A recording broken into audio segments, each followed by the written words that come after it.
আসসালামু আলাইকুম সবাইকে সবাইকে অসংখ্য শুভেচ্ছা জানাচ্ছি আমাদের আজকের ক্লাসে এবং আশা করছি সবাই অনেক অনেক ভালো আছো। সবার রেজাল্টের কি অবস্থা? সবাই হচ্ছে কি সালাম দিচ্ছিলা। ওয়ালাইকুম আসসালাম। আশা করছি যারা যারা ভালো রেজাল্ট চেয়েছিলা তারা তারা ঠিকঠাক মতো এই রেজাল্টগুলো পেয়েছো। যারা যেরকম এক্সপেক্ট করেছিলা তার চাইতে ভালো তার চাইতে খারাপ যেরকম রেজাল্টই হোক না কেন, এটাতে আমাদের বেসিকলি হাত ছিল না, বিকজ পুরো রেজাল্টটাই হচ্ছে গিয়ে আমাদের আলাদাভাবে জেনারেট করা। আমরা নিজেরা পরীক্ষা দিয়ে এবার এই রেজাল্টটা বের করতে পারি নাই। যেটা আমাদের করতে হবে সেটা হচ্ছে সামনে আমাদের অ্যাডমিশন এক্সাম আসতেছে। সো সেই অ্যাডমিশন এক্সামগুলো কিন্তু এভাবে করে রেজাল্ট আসবে না, সেগুলোতে কিন্তু আমাকে নিজে ফর্ম ফিল আপ করে নিজে যেয়ে বসে পরীক্ষা দিয়ে রেজাল্ট আনতে হবে। সো সেই জন্য হচ্ছে ওই অংশটুকু একটু ভালো মতো কেয়ারফুলি হিসাব করতে হবে, বিকজ এটাই আমাদের ট্রানজিশন পিরিয়ড।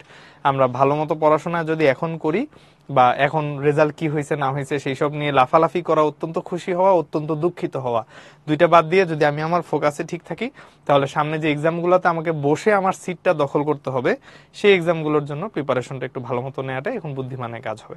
ঠিক আছে, ওকে। সো মোটামুটি হচ্ছে সবাই লিখতেছো ভালো হয়েছে, মোটামুটি ভালো। এক্সপেক্ট যা করছিলাম তার থেকে কম পাইছি ভাই। আরে আচ্ছা, ঠিক আছে, তাহলে চলো আমরা হচ্ছে গিয়ে আপাতত রেজাল্টের পার্টগুলো আলাদা রাখি। এখন হচ্ছে একটু পড়াশোনা করতে হবে। আমরা গতদিন হচ্ছে গিয়ে চ্যাপ্টার নাম্বার 10 শুরু করেছিলাম এবং চ্যাপ্টার 10-এর অর্ধেক পর্যন্ত হচ্ছে আমরা দেখছি। আজকে হচ্ছে আমরা চ্যাপ্টার 10-এর শেষের অর্ধেকটুকু দেখব।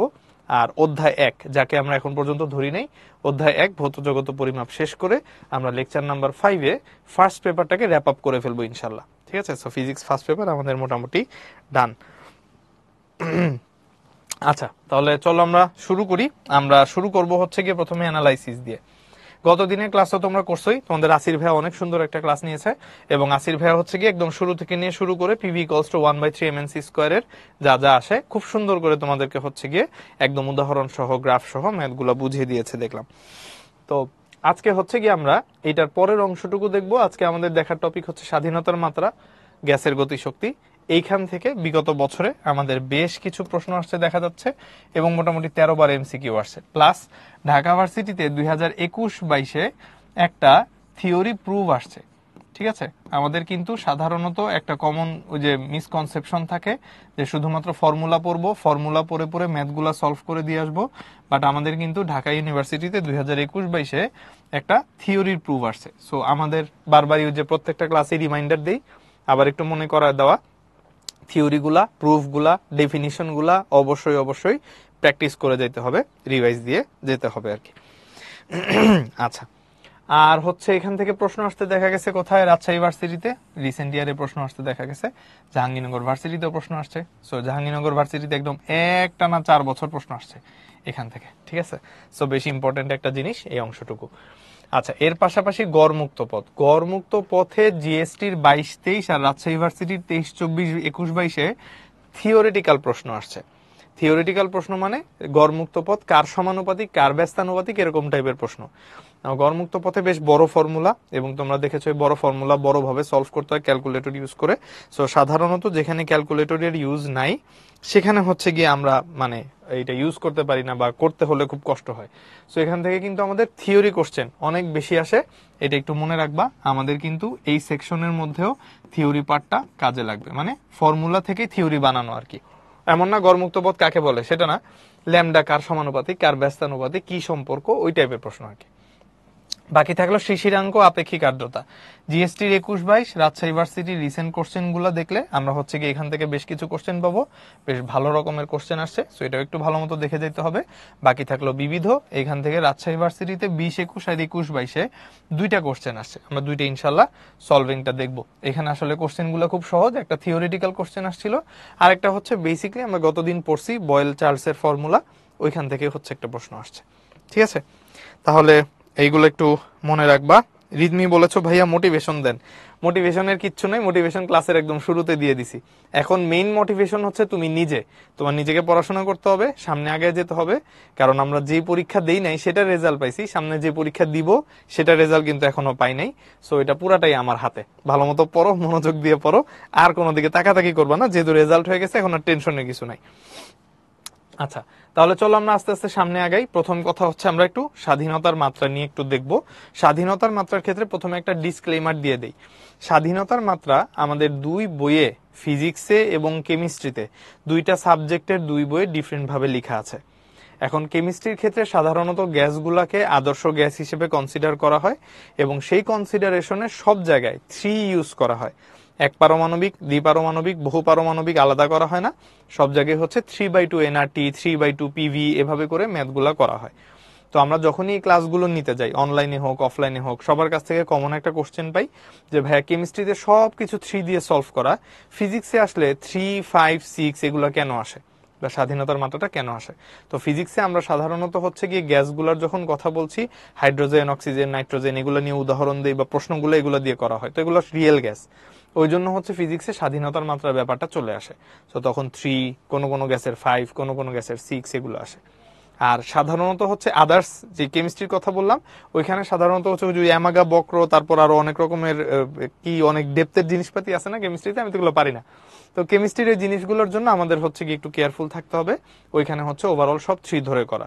সো বুদ্ধিমানের কাজ হচ্ছে এই স্বাধীনতার মাত্রা রিলেটেড বা শক্তি রিলেটেড, যেখানে আমাদের ওই স্বাধীনতার মাত্রাগুলো ইউজ করতে হয় বা এই ডিবেটটা আসে, সেগুলো হচ্ছে কি আমরা খেয়াল রাখবো প্রশ্নটা কি ফিজিক্স সেকশনে আসছে নাকি কেমিস্ট্রি সেকশনে আসছে। তো যদি ফিজিক্স সেকশনে আসে তাহলে সেই ক্ষেত্রে 3, 5, 6 এই ব্যাপারগুলো কাজে লাগবে। এটা আমরা ব্যাক ইন আওয়ার হেড মাথায় রেখে তারপর অঙ্ক করব। কেমিস্ট্রিতে যদি আসে তাহলে 3 দিয়ে মিলে যাবার কথা অপশনগুলা, সো সেইভাবে করে হচ্ছে কি আমরা অপশনগুলা চেক করে নিব। কেমিস্ট্রিতে যদি দেখি 3 দিয়ে মিলতেছে না, তাহলে বুঝবা যে কেমিস্ট্রির সেকশনের মধ্যেও স্বাধীনতার মাত্রা নিয়ে আসা হয়েছে। সেই ক্ষেত্রে তুমি 3 ছাড়া বাকিগুলা ট্রাই করে দেখতে পারো 5, 6 দিয়ে, তখন দেখবা মিলে যাচ্ছে। আবার ফিজিক্সের ক্ষেত্রে তুমি মনে করো পেলা হচ্ছে হাইড্রোজেন গ্যাস, দ্বিপারমাণবিক গ্যাস। সো হাইড্রোজেন গ্যাসের স্বাধীনতার মাত্রা হচ্ছে 5। 5 দিয়ে তুমি ম্যাথটা সলভ করলা, করার পরে অপশনে দেখলা 4টা অপশনে কোথাও নাই, তাহলে তুমি বুঝবা যে এখানে আসলে ওই যে 5 এর ব্যাপার, 6 এর ব্যাপার মেবি আনে নাই। সেই ক্ষেত্রে 3 বসায় একটু সলভ করে দেখবা অপশনের সাথে মিলে কিনা। যদি মিলে যায় তাহলে পিটি ফাইন। সো বেসিক্যালি আসলে আমরা এইভাবে বলতে পারবো না যে ফিজিক্সেরটা ফিজিক্সে চিন্তা করবা, কেমিস্ট্রিটা কেমিস্ট্রি চিন্তা করবা, এমন না। ব্যাপারটা হচ্ছে আমাকে আসলে ওই ইনস্ট্যান্ট ওখানে বসে কোশ্চেন অপশনের সাথে মিলাই চেক করতে হবে কোনটা মিলে কোনটা মিলে না। বাট ব্যাপারটা একটু মাথায় রেখো যে আমাদের দুই বইয়ে কিন্তু এক্সাজারেশন বা দুই বইয়ে কিন্তু হচ্ছে এক্সপ্লেনেশনটা দুই রকম। কেমিস্ট্রি বইয়ে একরকম, ফিজিক্স বইয়ে একরকম। এটা আমি হচ্ছে আগে একটু ক্লিয়ার করে রাখলাম। আচ্ছা, স্বাধীনতার মাত্রা নিয়ে আমরা যখন কথা বলতেছি তখন হচ্ছে গিয়ে এই জিনিসটা সম্বন্ধে আমাদের শুরুতে একটু বেসিক কিছু আইডিয়া রাখা লাগবে। আচ্ছা, একটা মিনিট। শুরুতে হচ্ছে আমাদের এখান থেকে বেসিক কিছু আইডিয়া রাখতে হবে। তো আইডিয়াটা কেমন হবে? প্রথম কথা হচ্ছে আমরা এখানে যে জিনিসটা নিয়ে কথা বলতে যাচ্ছি, আস্তে আস্তে দেখবা কোনো ইস্যু না, বুঝতে পারবো আশা করি। আমরা এখানে যে কথাটা নিয়ে কথা বলবো বা যে টপিকটা নিয়ে কথা বলবো সেটাকে আমরা বলছি হচ্ছে স্বাধীনতার মাত্রা। তো স্বাধীনতার মাত্রাকে আমরা প্রকাশ করি কি দিয়ে? প্রকাশ করি হচ্ছে স্মল এফ দিয়ে, এবং এটাকে বলা হয় হচ্ছে গিয়ে ডিগ্রিজ অফ ফ্রিডম। তো ডিগ্রিজ অফ ফ্রিডম বলতে আসলে বোঝায় যে কোনো একটা পার্টিকেল কোনো একটা অক্ষ বরাবর যদি ফ্রিলি স্বাধীনভাবে মুভ করতে পারে, চলাচল করতে পারে, ঘুরতে পারে, তো তখন আমরা ওইটাকে স্বাধীনতার মাত্রা হিসেবে বা ডিমেনশন হিসেবে ধরি। তো স্বাধীনতার মাত্রা বা ডিগ্রিজ অফ ফ্রিডম, এটা হচ্ছে কি আমাদের এখানে 3 রকমের ডিগ্রিজ অফ ফ্রিডম হয়। একটা হচ্ছে কি আমরা বলছি চলন, মানে গ্যাস পার্টিকেল গুলা চলাচল করবে, এই চলনকে আমরা এখান থেকে বলছি হচ্ছে গিয়ে ট্রান্সলেশন। একটাকে আমরা বলছি হচ্ছে গিয়ে চলন, যাকে আমরা বাংলায় ইংলিশে বলছি ট্রান্সলেশন। স্বাধীনতার মাত্রা আরেকভাবে বের করা যায়, সেটাকে বলা হয় হচ্ছে গিয়ে ঘূর্ণন।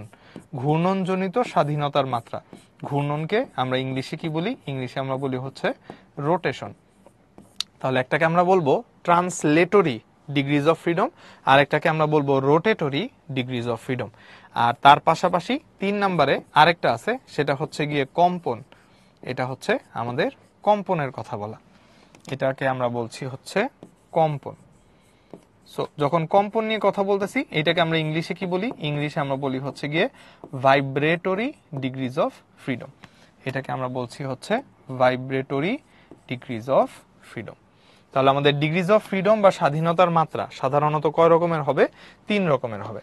তবে এইখান থেকে একটা ব্যাপার হচ্ছে, আমরা সাধারণত নর্মালি যে গ্যাস পার্টিকেল গুলো দেখি তাদের মধ্যে আমরা ট্রান্সলেশন বা চলনটা পাই, কোন একটা অক্ষকে কেন্দ্র করে ঘুরতে পারে সেই ঘূর্ণনটা পাই।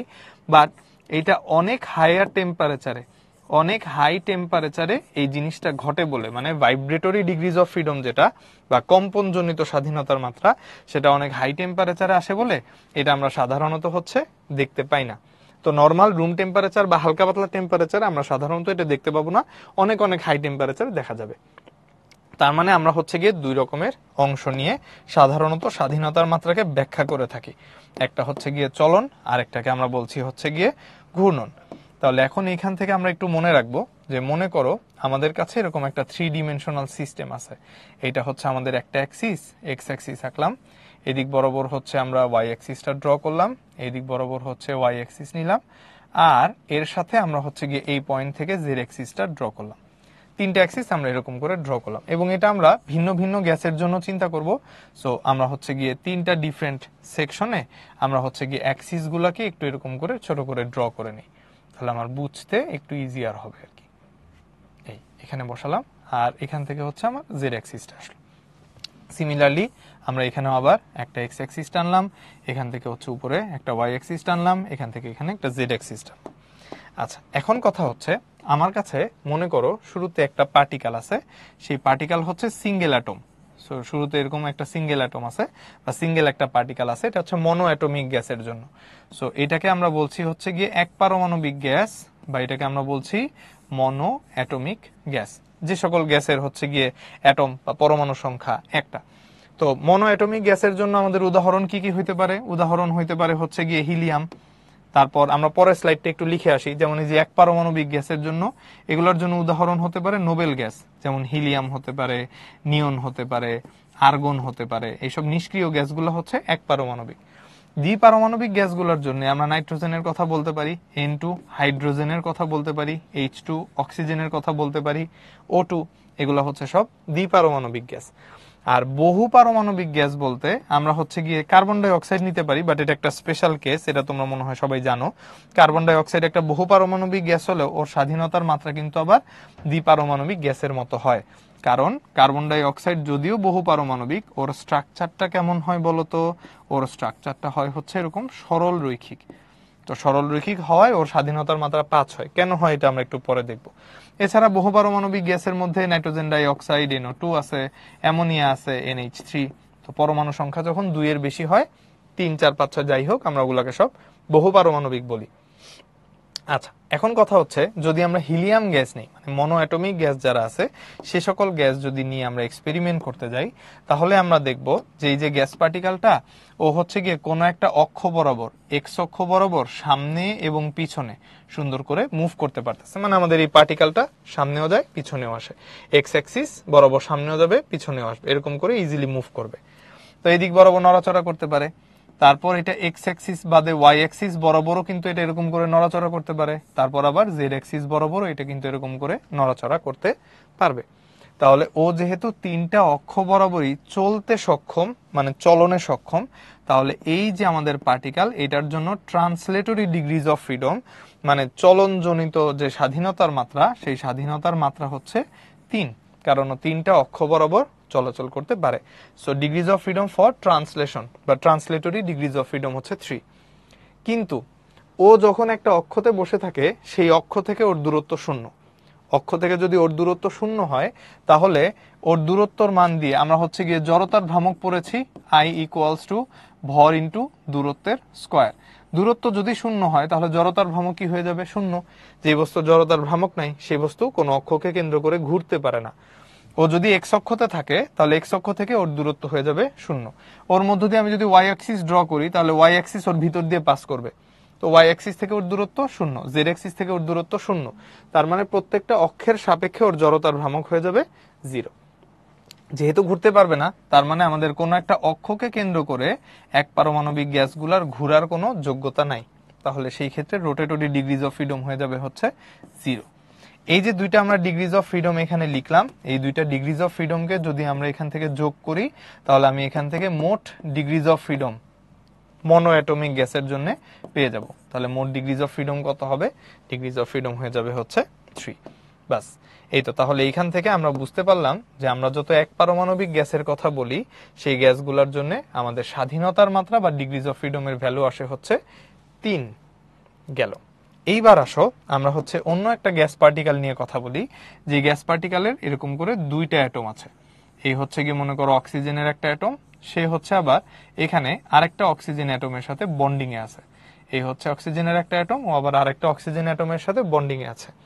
তো যদি বন্ডিং এ থাকে খুব অসুবিধা নাই, কিছু নাই। এই যে জাস্ট পুরা সিস্টেমটা আছে দুইজন একসাথে এরকম, এটা পুরাটাই এক্স অ্যাক্সিস বরাবর এভাবে করে মুভ করতে পারবে। পুরা সিস্টেমটাকে ওয়াইতে রাখলে ওয়াই অ্যাক্সিস বরাবর মুভ করতে পারবে, আবার জেড অ্যাক্সিস বরাবরও মুভ করতে পারবে। সো মুভমেন্ট নিয়ে কোনো সমস্যা নাই। ও এক্স অ্যাক্সিসেও এদিক বরাবর চলাচল করতে পারবে ফ্রিলি। ও হচ্ছে গিয়ে ওয়াই অ্যাক্সিস বরাবরও এইদিকে আর এদিকে চলাচল করতে পারবে ফ্রিলি। এবং ওকে যদি আমি জেড অ্যাক্সিসে রাখি তাহলে ও জেড অ্যাক্সিস বরাবরও এইদিকে দিকে চলাচল করতে পারবে ফ্রিলি, কোনো সমস্যা নেই। তাহলে সেই ক্ষেত্রে আমরা এখানে যেই পার্টিকেলটা নিলাম এটাকে আমরা বলছি হচ্ছে ডাই অ্যাটমিক গ্যাস, তার মানে দ্বিপারমাণবিক গ্যাস। এখন যদি দ্বিপারমাণবিক গ্যাস আমরা নেই, এই দ্বিপারমাণবিক গ্যাসের জন্য তাহলে যখন আমরা এখানে ডিগ্রিজ অফ ফ্রিডম লিখতে যাব ফর ট্রান্সলেশন, আমরা যখন দ্বিপারমাণবিক গ্যাসের জন্য ডিগ্রিজ অফ ফ্রিডম লিখতে যাব ফর ট্রান্সলেশন, তিনটা অক্ষতে ফ্রিলি চলতে পারবে, এটা নিয়ে কোনো সন্দেহ নাই। আমাদের একটু দেখতে হবে ও কয়টা অক্ষকে কেন্দ্র করে রোটেট করতে পারে, এটা একটু দেখতে হবে। তো সেই ক্ষেত্রে আমরা যদি একটু চিন্তা করি যে এই অক্ষগুলা কিভাবে আসতেছে, মনে করো ওর মধ্য দিয়ে আমরা একটা ওয়াই অ্যাক্সিস ড্র করলাম, এক্স্যাক্টলি এই যে প্যারালাল ওয়াই অ্যাক্সিসের প্যারালাল একটা অ্যাক্সিস ড্র করলাম। ওর মধ্য দিয়ে আমরা একটা জেড অ্যাক্সিস ড্র করলাম, এই যে আমাদের যে জেড অ্যাক্সিসটা পাশে দেখতে পাচ্ছ, এই ইয়েলো কালারের লাইনের প্যারালাল একটা অ্যাক্সিস ড্র করলাম। তাহলে দেখো তো এই যে আমরা ওয়াই অ্যাক্সিস যে শুরুতে ড্র করলাম, এই ওয়াই অ্যাক্সিসকে কেন্দ্র করে আমাদের এই পার্টিকেল দুইটা ঘুরতে পারবে না, সুন্দর মতো রোটেট করতে পারবে না? পারবে। কেন পারবে? কারণ এই যে ওয়াই অক্ষটা আমরা এখানে ড্র করছি, ওয়াই অক্ষ থেকে এইটারও দূরত্ব আছে, এটারও দূরত্ব আছে। অক্ষ থেকে যদি দূরত্ব থাকে এবং এই পার্টিকেল গুলার যদি ভরও থাকে, মানে এই অ্যাটম গুলার যদি ভরও থাকে, ভর আর দূরত্ব থাকলে জড়তার ভ্রামক তৈরি হবে। তাহলে এটা হচ্ছে এরকম অক্ষটাকে কেন্দ্র করে রোটেট করতে পারবে আমাদের এই পার্টিকেলটা, এটা এদিকে ঘুরতে পারবে, আবার এটা হচ্ছে গিয়ে এইদিকে ঘুরতে পারবে, কোনো সমস্যা নেই। তাহলে ওয়াই অ্যাক্সিসকে কেন্দ্র করেও ঘুরতে পারলো। আচ্ছা, এবার যদি আমরা চিন্তা করি জেড অ্যাক্সিসের কথা, আমরা যদি এবার চিন্তা করি যে জেড অ্যাক্সিসকে কেন্দ্র করে ঘুরতে পারবে কিনা, এই যে আমরা প্যারালাল লাইন একটা ড্র করলাম, এই ইয়েলো কালারের লাইনের প্যারালাল একটা লাইন ড্র করলাম। তাহলে এটা কোন অ্যাক্সিস? এটা হচ্ছে আমাদের জেড অ্যাক্সিস। এখন দেখো তো, মনে করো এই ওয়াই অ্যাক্সিসটা নাই, এটা যদি না থাকতো, মাঝখান দিয়ে যদি আমি জেড অ্যাক্সিসটা শুধু ড্র করতাম, জেড অ্যাক্সিস থেকে এই পার্টিকেলটার একটা দূরত্ব পাওয়া যাচ্ছে, জেড অ্যাক্সিস থেকে বাম পাশের কণাটার একটা দূরত্ব পাওয়া যাচ্ছে। তো দুইটা অ্যাটমেরই যদি দুই পাশে দুইটা দূরত্ব পাওয়া যায়, অবশ্যই জড়তার ভ্রমক পাওয়া যাবে, ওই অক্ষকে কেন্দ্র করে কি করতে পারবে? ঘুরতে পারবে। তার মানে হচ্ছে আমাদের যেই পার্টিকেলটা আছে সেটা এই জেড অ্যাক্সিস কে কেন্দ্র করেও এদিকে ঘুরতে পারবে, আবার এই পার্টিকেলটা জেড অ্যাক্সিস কে কেন্দ্র করেও কি করতে পারবে? এইদিকে ঘুরতে পারবে, কোনো অসুবিধা নেই। তো এক্স অ্যাক্সিস কে কেন্দ্র করেও ঘুরতেছে, ও জেড অ্যাক্সিস কে কেন্দ্র করে, সরি ওয়াই অ্যাক্সিস কে জেড অ্যাক্সিস কে, দুইটা অ্যাক্সিস কে কেন্দ্র করে ঘুরতেছে। ঘুরলে ডিগ্রিজ অফ ফ্রিডম আসবে, তাহলে দুইটা ডিগ্রিজ অফ ফ্রিডম পাবো।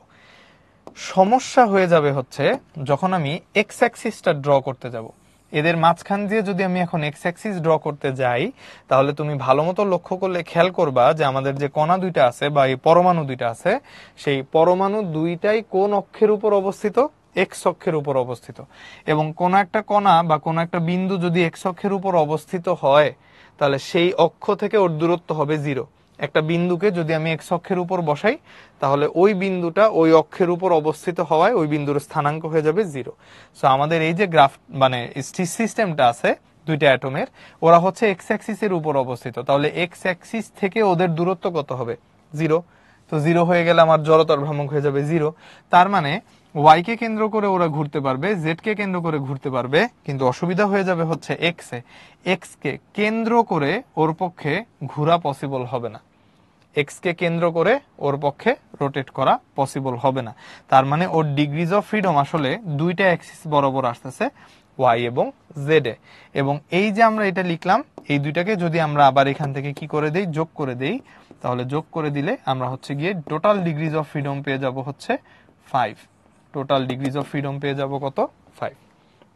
তো দ্বিপারমাণবিক গ্যাসের এরকম সরল রৈখিক স্ট্রাকচারের জন্য বা সরল রৈখিক ব্যাপার স্যাপারের জন্য ওরা হচ্ছে গিয়ে যে অক্ষতে থাকে সেই অক্ষকে কেন্দ্র করে ঘুরতে পারে না। এবার এইভাবে একটু চিন্তা করো যে আমাদের এই যে এখানে যে এই দুইটা মানে আছে অ্যাটম আছে, আমরা এই অক্সিজেনের এই দুইটা অ্যাটমকে এক্স অ্যাক্সিসে না রেখে ওয়াই অ্যাক্সিসে রাখলাম। তো যদি ওয়াই অ্যাক্সিসে রাখি, ওদের মধ্য দিয়ে যখন আমি যে এক্স অ্যাক্সিসটা ড্র করব, তখন কিন্তু ওরা এক্স কে কেন্দ্র করে এরকম করে রোটেট করতে পারবে। এই যে এক্স কে কেন্দ্র করে এরকম করে রোটেট করতে পারবে, কোনো অসুবিধা নাই। তারপর যদি আমি ওকে ওয়াই অ্যাক্সিসে রাখি, আর যদি আমি চিন্তা করি জেড অ্যাক্সিস নিয়ে ও হচ্ছে ঘুরতে পারবে কিনা, এই যেটা জেড অ্যাক্সিস, তো জেড অ্যাক্সিসকে কেন্দ্র করে বা সেন্টার করে ওরা কিন্তু এরকম করে ঘুরতে পারবে, কোনো অসুবিধা নাই। কিন্তু আমি যদি এক্স অ্যাক্সিসের কথা চিন্তা না করে, জেড অ্যাক্সিসের কথা চিন্তা না করে ওয়াই চিন্তা করি, তাহলে এই দুইটা পার্টিকেল আছে তো ওয়াই অ্যাক্সিসের প্যারালাল, মানে ওয়াই অ্যাক্সিসের উপরে। সো ওয়াই কে সেন্টার করে ওরা কিন্তু ঘুরতে পারবে না, ওয়াই কে কেন্দ্র করে ঘুরতে পারবে না, কারণ কোনো একটা ঘূর্ণন অক্ষ তৈরি হওয়ার জন্য জড়তার ভ্রামক লাগে, বা ঘূর্ণন অক্ষ থেকে কেন্দ্র করে ঘোরার জন্য জড়তার ভ্রামকের দরকার হয়। তো হচ্ছে যে কোনো একটা অ্যাক্সিসে আটকা পড়বেই, বাকি দুই অ্যাক্সিসে ফ্রিলি রোটেট করতে পারবে। তাই রোটেটরি ডিগ্রিজ অফ ফ্রিডম হবে 2, আর ট্রান্সলেটরি ডিগ্রিজ অফ ফ্রিডম হবে 3। দুইটা মিলাই হয়ে যাবে হচ্ছে 5। তাহলে এখান থেকে আমরা আরেকটা ডিগ্রিজ অফ ফ্রিডমের মোটামুটি আইডিয়া পেয়ে গেলাম। এটা হচ্ছে আমাদের কি গ্যাসের জন্য, এটা হচ্ছে আমাদের দ্বিপারমাণবিক যে গ্যাসগুলো আছে, এটা হচ্ছে সেই গ্যাসের জন্য। আচ্ছা, বাকি থাকলো হচ্ছে বহু পারমাণবিক গ্যাস। মনে করো আমার একটা অণু আছে, পরমাণু আছে এইখানে একটা অ্যাটম, তার সাথে এইখানে হচ্ছে বন্ডিং এ এইখানে আরেকটা পরমাণু আছে, এবং এইটার সাথে হচ্ছে বন্ডিং এ এইখানে আরেকটা পরমাণু আছে। ঠিক আছে, 3টা পরমাণু আছে। তাহলে এই 3টা পরমাণু একজন আরেকজনের সাথে এরকম বন্ডিং ক্রিয়েট করে এরকম করে বসে আছে, সবার সাইজ সেম হবে। তো এই যে এখানে করে আমরা 3টা পরমাণুকে ড্র করলাম। তো এরকম বহু পারমাণবিক গ্যাস নিয়ে যখন কথা বলবো, বহু পারমাণবিক গ্যাসগুলোর জন্য শুরুর কথা সেম। এই পুরো সিস্টেমটাই এরকম ডানে আসতে পারবে, আবার বামে যেতে পারবে, উপরে নিচে সামনে পিছে সব দিকে যেতে পারবে। তাহলে এই দিক বরাবর ওদের চলাচলে কোনো বাধা নাই, এই দিক বরাবর ওদের চলাচলে কোনো বাধা নাই, আবার এই দিক বরাবর ওদের চলাচলে কোনো বাধা নাই। তাহলে ট্রান্সলেটরি ডিগ্রিজ অফ ফ্রিডম আমার সবগুলা গ্যাস কণার জন্যই 3 আসতেছে, এটা নিয়ে আমার কোনো অসুবিধা নাই। তাহলে মনো, ডাই, আর এটা হচ্ছে আমাদের কি গ্যাস, এটা হচ্ছে আমাদের পলিঅ্যাটমিক গ্যাস। মানে যদি 2 এর বেশি, 2 এর ততোধিক, 2 এর বেশি যদি আমাদের অ্যাটমস থাকে, তখন আমরা এটাকে পলি বলতেছি। আচ্ছা, এবার যদি আমি 3টা অ্যাক্সিস ড্র করি এদের মধ্য দিয়ে, দেখো তো খুব ভালো মতো বুঝতে পারি কিনা, যে আমার যদি একটা অ্যাক্সিস এদিক বরাবর আসে, আবার যদি একটা যদি এক্স অ্যাক্সিস হয়, এক্স অ্যাক্সিসে একজন ঠিকই আটকা পড়ে, কিন্তু এক্স অ্যাক্সিস থেকে কিন্তু এরা দুইজন অনেক দূরে দূরে। তো এক্স অ্যাক্সিস থেকে দুইজনেরই দূরত্ব থাকবে, দূরত্ব থাকলে ঘুরতে পারবে, তার মানে রোটেশনে কোনো বাধা নাই। আমি যদি ওয়াই অ্যাক্সিস ড্র করি এইভাবে ডিরেকশনে, তাহলে ওয়াই থেকে ও দূরে ও দূরে ও দূরে, সো ওয়াই অ্যাক্সিসকে কেন্দ্র করে 3জনই সুন্দর মতো ঘুরতে পারবে। আমি যদি জেড এর এখানে চিন্তা করি, জেড এখানে আঁকলাম, তাহলে জেড এর উপরেও কেউ নাই। তার মানে কি হচ্ছে, 3টা অ্যাক্সিসকে কেন্দ্র করে ওরা সুন্দর মতো কন্টিনিউয়াসলি রোটেট করতে পারবে, কোনো একটা অ্যাক্সিসে সে যে বাধা খাবে না। তো যেহেতু বাধা পাবে না, তাই রোটেটরি ডিগ্রিজ অফ ফ্রিডম ওর জন্য কোনো বাধা নাই, এক কম এক বেশি এরকম কিছু নাই। তাহলে এই দুইটাকে নিয়ে আমরা যদি যোগ করে ফেলি আমরা এখান থেকে, তাহলে টোটাল ডিগ্রিজ অফ ফ্রিডম পেয়ে যাব হচ্ছে গিয়ে 6। বাস, এই 3টা ডিগ্রিজ অফ ফ্রিডম আমাদের মনে রাখতে হবে, এবং এই সম্পূর্ণ ভ্যালুগুলোই শুধুমাত্র না, এই ছোট ছোট যে ভ্যালুগুলো আছে ট্রান্সলেটরি, চলনের জন্য, ঘূর্ণনের জন্য ভ্যালুগুলো কত হয় এই সম্বন্ধেও আমাদেরকে একটু আইডিয়া রাখতে হবে। মৌমিতা বলেছো H2 এবং O2 দ্বিপারমাণবিক হয় কেন? হাই, H2 মানে তো লেখাই আছে, H2 মানে 2টা হাইড্রোজেনের অ্যাটম একটা একটার সাথে বন্ডিং এ এসে হাইড্রোজেন গঠিত হয়, তাই না? অক্সিজেনের 2টা অ্যাটম একসাথে এসে বন্ডিং গঠিত হয়। তো এটা আসলে আমরা অ্যান্সার করতে পারবো না, মানে আমাদের 2 চোখ সামনে কেন ওইরকম টাইপের অ্যান্সার, হাইড্রোজেন অক্সিজেন ওরকম টাইপের কোশ্চেন, হাইড্রোজেন অক্সিজেন দ্বিপারমাণবিক হয় কেন? ওরা জন্ম থেকে দ্বিপারমাণবিক, আমরা যখন ওদেরকে চিনতে পারছি, আবিষ্কার করছি, তখন থেকে আমরা ওদেরকে মোটামুটি দ্বিপারমাণবিক দেখছি। তাহলে এখানে আমরা মোটামুটি হচ্ছে গিয়ে তোমাদেরকে ছবি এঁকে ব্যাখ্যা করে দিলাম, এটাই হচ্ছে ইন শর্ট এখানে লিখে দেয়া আছে। রৈখিকের ক্ষেত্রে কারো কোনো অসুবিধা নাই, ঘূর্ণনের ক্ষেত্রে এক পারমাণবিকে কোনো ঘূর্ণন হয় না, দ্বিপারমাণবিকে হচ্ছে ওই যে একটা অ্যাক্সিসে বাধা পায়, আর বহু পারমাণবিকে সব অ্যাক্সিসে ঘুরতে পারে। তাহলে 3, 5, 6। কার্বন ডাই অক্সাইড বহু পারমাণবিক, তবে কার্বন ডাই অক্সাইডের স্ট্রাকচারটা কেমন, সরল রৈখিক। আর ওই যে সরল রৈখিক হইলেই কি বললাম, যে অ্যাক্সিসে রেখে দিব ওই অ্যাক্সিসকে কেন্দ্র করে ও আর ঘুরতে পারে না, এই জন্য কার্বন ডাই অক্সাইড বহু পারমাণবিক, কিন্তু স্বাধীনতার মাত্রা কত? স্বাধীনতার মাত্রা হচ্ছে 5। ঠিক আছে, এই যে আলামিন বলছো CO2 কেন 2 পারমাণবিক? CO2 তো 2 পারমাণবিক না, CO2 হচ্ছে বহু পরমাণবিক। তিনটা, কার্বনের একটা, অক্সিজেনের দুইটা, তিনটা। বহু পারমাণবিক হওয়া সত্ত্বেও CO2 এখানে লিখছি, কারণ CO2 এর স্বাধীনতার মাত্রাটা দ্বিপারমাণবিকের মতো। CO2 কিন্তু দ্বিপারমাণবিক না। ঠিক আছে, তাহলে আশা করছি এটা বুঝতে পারছি। এবার তাহলে আমরা সামনে আসি। এখানে স্বাধীনতার মাত্রার সংজ্ঞাটা দেয়া আছে, ডেফিনিশনটা অবশ্যই পড়ে রাখবো। স্বাধীনতার মাত্রাকে আমরা কি দিয়ে এক্সপ্রেস করি? স্মল f দিয়ে এক্সপ্রেস করি। এবার তাহলে আমরা সামনে যদি লিখতে যাই যে যদি আমাদের কখনো n মোল গ্যাস দিয়ে দেয় এবং n মোল গ্যাসের জন্য যদি আমাদেরকে স্বাধীনতার মাত্রা বের করতে বলে, তাহলে আমরা F/2 nRT এই ফর্মুলাটা দিয়ে আমরা হচ্ছে গিয়ে কাজ করতে পারবো। আর হচ্ছে গত ক্লাসে তোমাদেরকে এটা দেখিয়েছিলাম যে আমরা যে স্মল এনটা লিখি, এই স্মল এন কে আমরা কি বলি? স্মল এন কে আমরা বলি হচ্ছে গিয়ে মোল নাম্বার। স্মল এন কে আমরা এখান থেকে বলি হচ্ছে গিয়ে মোল সংখ্যা। এবং স্মল এন মোল সংখ্যা বা মোল নাম্বার যেটা, এটাকে হচ্ছে আমরা দুই ভাবে এক্সপ্রেস করতে পারি। এক হতে পারে হচ্ছে গিয়ে ভর ডিভাইডেড বাই আণবিক ভর, W divided by capital M। আমাদের ফিজিক্স বইয়ে কোথাও কোথাও এটাকে স্মল m দিয়েও লেখা আছে, টেনশনের কিছু নাই, একই কথা। তো ভর বাই আণবিক ভর এইভাবেও লেখা যায়। আবার মোট অণুর সংখ্যা ডিভাইডেড বাই অ্যাভোগাড্রো নাম্বার, এইভাবে করলেও কিন্তু আমরা এখান থেকে n বের করতে পারি বা মোল সংখ্যা বের করতে পারি। দুইটাই খুবই ইম্পর্টেন্ট জিনিস, ভালো মতো মনে রাখবো। যদি প্রশ্নে আমাদেরকে মোট অণুর সংখ্যা বলে দেয়, তাহলে মোট অণুর সংখ্যাকে অ্যাভোগাড্রো সংখ্যা দিয়ে ভাগ করে আমরা স্মল এন কে কনভার্ট করে নিব n/na ইন্টু RT। যদি আমাদের কোশ্চেনের মধ্যে কি বলে দেয়, কোশ্চেনের মধ্যে আমাদের ক্যাপিটাল N সংখ্যক অণুর কথা উল্লেখ করে দেয়, তাহলে সেই ক্ষেত্রে আমরা এটাকে একটু কনভার্ট করে এটা দিয়ে কনভার্ট করে নিব। তো এটা আমি আলাদা করে বক্স করতেছি না, আমার এটা আলাদা করে বক্স করার কোনো ইচ্ছা নাই, কারণ সবগুলাকে আলাদা আলাদা বক্স করে খালি ফর্মুলা বাড়ায় গেলে তোমার মাথায় প্রেসার পড়বে। সো বুদ্ধিমানের কাজ হচ্ছে এই জিনিস, এই চ্যাপ্টার যেহেতু অনেক কিছুই কেমিস্ট্রির সাথে মিলে, তো স্মল এন কে যে দুইভাবে বের করা যেটা তো আমরা জানি। তো যদি আমাদের ক্যাপিটাল N সংখ্যক অণুর কথা বলে, তাহলে সেই ক্ষেত্রে হচ্ছে ওইটাকে অ্যাভোগাড্রো নাম্বার দিয়ে ভাগ করে আলাদা করে মোল সংখ্যা বের করে তারপরে এই ফর্মুলা দিয়ে অঙ্ক করব। সো ফর্মুলা আমার একটাই থাক, এই একটাই হচ্ছে কি আমি ভালো মতো মনে রাখবো, তাহলেই হচ্ছে আমার আর ঝামেলা হবে না। আচ্ছা, যদি আমাদেরকে N সংখ্যক অণুর কথা না বলে ভর বলে দেয়, যে W ভরের গ্যাস 5 গ্রাম 10 গ্রাম 20 গ্রাম গ্যাস নিয়ে কাজ করতেছে, তাহলে সেই ক্ষেত্রে আমার কি আবার এই বক্সটা মনে রাখার দরকার আছে বা ফর্মুলা মনে রাখার দরকার আছে? নাই। যদি W ভরের গ্যাসের কথা বলে, তাহলে W কে আমরা পারমাণবিক ভর যেটা হচ্ছে গিয়ে ক্যাপিটাল M সেটা দিয়ে ভাগ করব, আণবিক ভর মলিকিউলার ম্যাস আণবিক ভর দিয়ে ভাগ করব, ভাগ করে আগে মোল সংখ্যা বানায় নিব, দেন এটা দিয়ে অঙ্ক করব। সো আমার আলাদা করে এটা মনে রাখার কোনো দরকার নাই। তাহলে আমাদের বক্স কয়টা?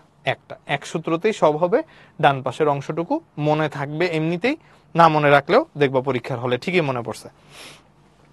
আচ্ছা, বাকি থাকলো হচ্ছে যদি আমাদের কখনো এমন হয় যে 1 মোল গ্যাসের কথা বললো, বা মনে করো এইভাবে করে বললো যে আমাদেরকে বললো হচ্ছে কি আমরা 5 মোল গ্যাস নিয়ে কাজ করব।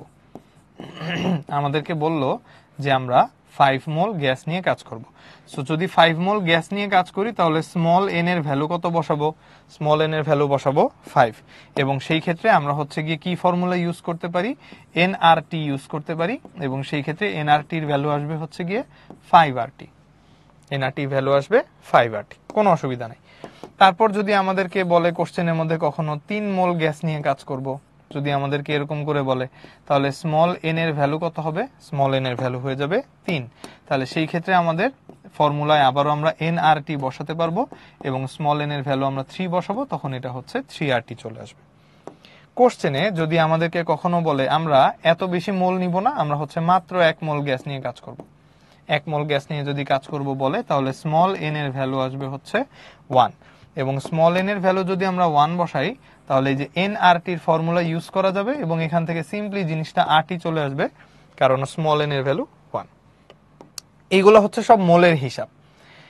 কিন্তু যদি আমার কাছে কখনো বলে যে আমরা গতিশক্তি বের করতে চাচ্ছি, এই জন্য আমরা শুধুমাত্র একটি অণু নিয়ে কাজ করব।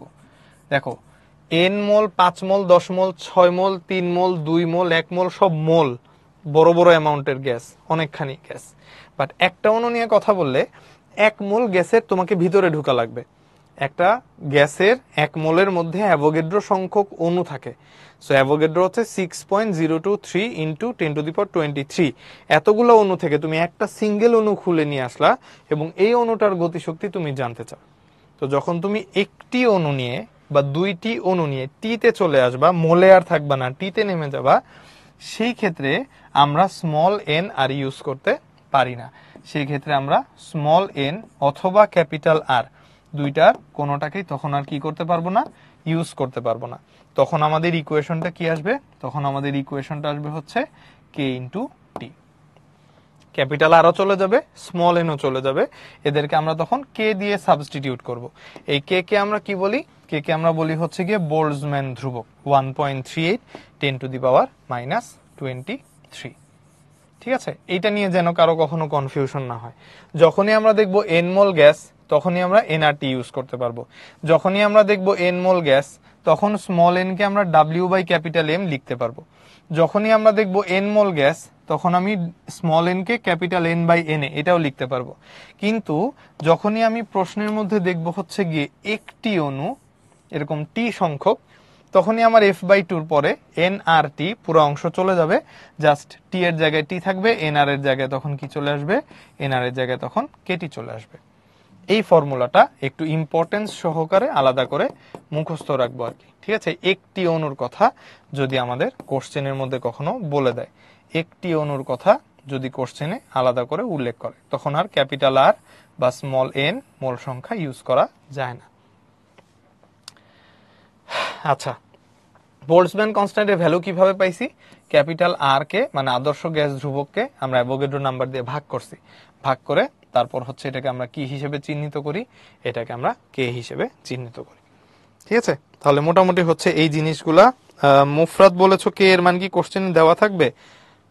বলা যাচ্ছে না। যদি স্যারের মন চায় দিয়ে দিবে তাহলে দিয়ে দিবে, যদি মনে না চায় তাহলে তোমার মাথা থেকে কষ্ট করে একটু বের করা লাগবে আর কি। ঠিক আছে, তাসলিমা বলেছো চ্যাপ্টারটা পড়ি নাই, ওই কারণে বুঝতে একটু অসুবিধা হচ্ছে। এহে, তাহলে তো একটু ঝামেলা। চ্যাপ্টার না পড়লে তো, আগে পড়া না থাকলে তো সমস্যা। অ্যাডমিশনে আমরা কি করি, পড়া জিনিস একটু রিভাইজ দিয়ে দিই, উল্টাপাল্টা জিনিসপাতি একটু পেঁচানো ঘুচানো বুঝাই দিই। এই অঙ্ক এভাবে না এসে এমনি আসতে পারে, এমনি আসতে পারে।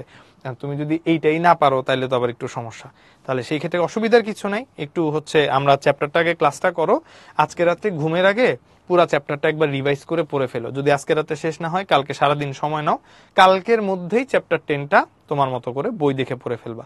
তপন স্যারের বইটা নিয়ে বসবা, থিওরি খুব সুন্দর করে স্যার ব্যাখ্যা করে করে করে লাইন বাই লাইন বুঝাই দিচ্ছেন, দেখলে বুঝতে পারবা হোপফুলি। আচ্ছা, তাহলে আশা করছি বুঝা গেছে। এবার তাহলে আসো আমরা একটু অঙ্ক টঙ্ক দেখি। আচ্ছা, ফার্স্টে দেখো বলছে 2 অ্যাটমসফেরিক চাপে, তাহলে আমার এখানে একটা প্রেসারের ভ্যালু বলে দেওয়া আছে। 2 অ্যাটমসফেরিক চাপে 5 লিটার হিলিয়াম গ্যাসের কথা বলা, তাহলে এটা হচ্ছে আমরা ভলিউম 1 ধরলাম, প্রেসার 1 ধরলাম। 5 লিটার হিলিয়াম গ্যাসের গতিশক্তি, এটার কোনো ভ্যালু না বলে দিয়েছে গতিশক্তি হচ্ছে ই। সো আমাদেরকে জিজ্ঞেস করেছে 3 অ্যাটমসফেরিক চাপে, মানে এটা হচ্ছে সেকেন্ড আরেকটা প্রেসার, 15 লিটার, তার মানে হচ্ছে এটা আরেকটা ভলিউম, তার মানে সেকেন্ড একটা ভলিউম V2, এবং গ্যাসের নামও কিন্তু চেঞ্জ। খেয়াল করে দেখো, এটা হচ্ছে গিয়ে হিলিয়াম গ্যাস। হিলিয়াম গ্যাস কি? হিলিয়াম গ্যাস হচ্ছে গিয়ে মনো অ্যাটমিক গ্যাস, তাই না? এক পারমাণবিক গ্যাস, এবং মনো অ্যাটমিক গ্যাস হওয়ার জন্য হিলিয়াম গ্যাসের স্বাধীনতার মাত্রা স্মল এফ এর ভ্যালু হচ্ছে 3। এইখানে আমাদের বলা আছে অক্সিজেন গ্যাস। অক্সিজেন গ্যাস কি? অক্সিজেন গ্যাস হচ্ছে ডাই অ্যাটমিক গ্যাস, মানে দ্বিপারমাণবিক গ্যাস। দ্বিপারমাণবিক গ্যাসের জন্য স্বাধীনতার মাত্রা যেন কত হয়? এটা হচ্ছে 5। তো অক্সিজেন গ্যাসের অণুগুলোর গতিশক্তি বের করতে হবে, তবে গতিশক্তি খালি বের করলেই হবে না, সেটাকে আবার ই এর মাধ্যমে প্রকাশ করতে হবে। মানে এই যে শুরুতে যে ই ছিল, সেই ই এর মাধ্যমে আমাদেরকে হচ্ছে এখানে পুরাটাকে এক্সপ্রেস করতে হবে। ঠিক আছে, তাহলে ই এর ক্ষেত্রে আমরা হচ্ছে গিয়ে ফর্মুলা কি চিনি? আমরা ফর্মুলা চিনি হচ্ছে ই কে কাইনেটিক এনার্জি বের করার ফর্মুলা হচ্ছে F ডিভাইডেড বাই 2। আচ্ছা, এনআরটি ইউজ করব না কেটি ইউজ করব? আমাদেরকে এখানে গ্যাসের কথা বলছে, আমাদেরকে এখানেও গ্যাসের কথা বলছে। গ্যাস আর একটা অণু তো এক জিনিস না, যেহেতু গ্যাস বলা তার মানে অবশ্যই 1 মোল বা তার চেয়ে বেশি সংখ্যক মোল এখানে আছে। তাহলে সেই ক্ষেত্রে আমরা এখানে কেটি ইউজ করব না, আমরা এখানে ইউজ করব হচ্ছে F ডিভাইডেড বাই 2 nRT। তাহলে EK is equals to F divided by 2 nRT। এখন সমস্যা হচ্ছে আমাদের পুরো ইকুয়েশন আমরা কোথাও টেম্পারেচার পাই নাই, কত মোল সংখ্যা নিয়ে কাজ করছি সেটাও আমাকে বলে দেওয়া নাই। তাহলে F divided by 2 nRT এর জায়গায় আমরা আবার F by 2 PV দিয়ে এটাকে হচ্ছে কি করতে পারি, সুইচ করে দিতে পারি। কারণ গতদিন আমরা পড়ছি PV সমান সমান nRT হয়, তাহলে যেখানে যেখানে nRT দেখবো ওখানে ওখানে আমি PV লিখতে পারি। PVর জন্য আবার এখানে সব ডেটা দেয়া আছে। তাহলে সেই ক্ষেত্রে এই ইকুয়েশনটা ইউজ করে আমরা হচ্ছে প্রথমে এনার্জি বের করব কার জন্য, এনার্জি বের করব হচ্ছে হিলিয়ামের জন্য। তাহলে হিলিয়ামের জন্য যদি আমরা এনার্জি বের করতে যাই ফর্মুলা আসবে F ডিভাইডেড বাই 2 PV, এবং এখানে F এর ভ্যালু কত বসাবো, যেহেতু helium so 3 divided by 2। Pressure কত বলা, প্রেসার বলা হচ্ছে গিয়ে 2 অ্যাটমসফেরিক প্রেসার, আর ভলিউম বলা হচ্ছে 5 লিটার। তাহলে এখানে লিটার অ্যাটমসফিয়ার, এটা হচ্ছে গিয়ে আমাদের ইউনিট আসবে, জুল কিন্তু আবার আসবে না। এটা যদি মিটার কিউবডে থাকতো, এটা যদি প্যাসকেলে থাকতো আমি জুল লিখতে পারতাম, তো এখানে সরাসরি আবার ভুলেও জুল লিখবো না। তাহলে 2 and 2 কাটা যাবে, 3 5 আমার এখান থেকে কত আসবে 15। আমরা 15টা নিচে লিখি, এই পর্যন্ত থাকলো।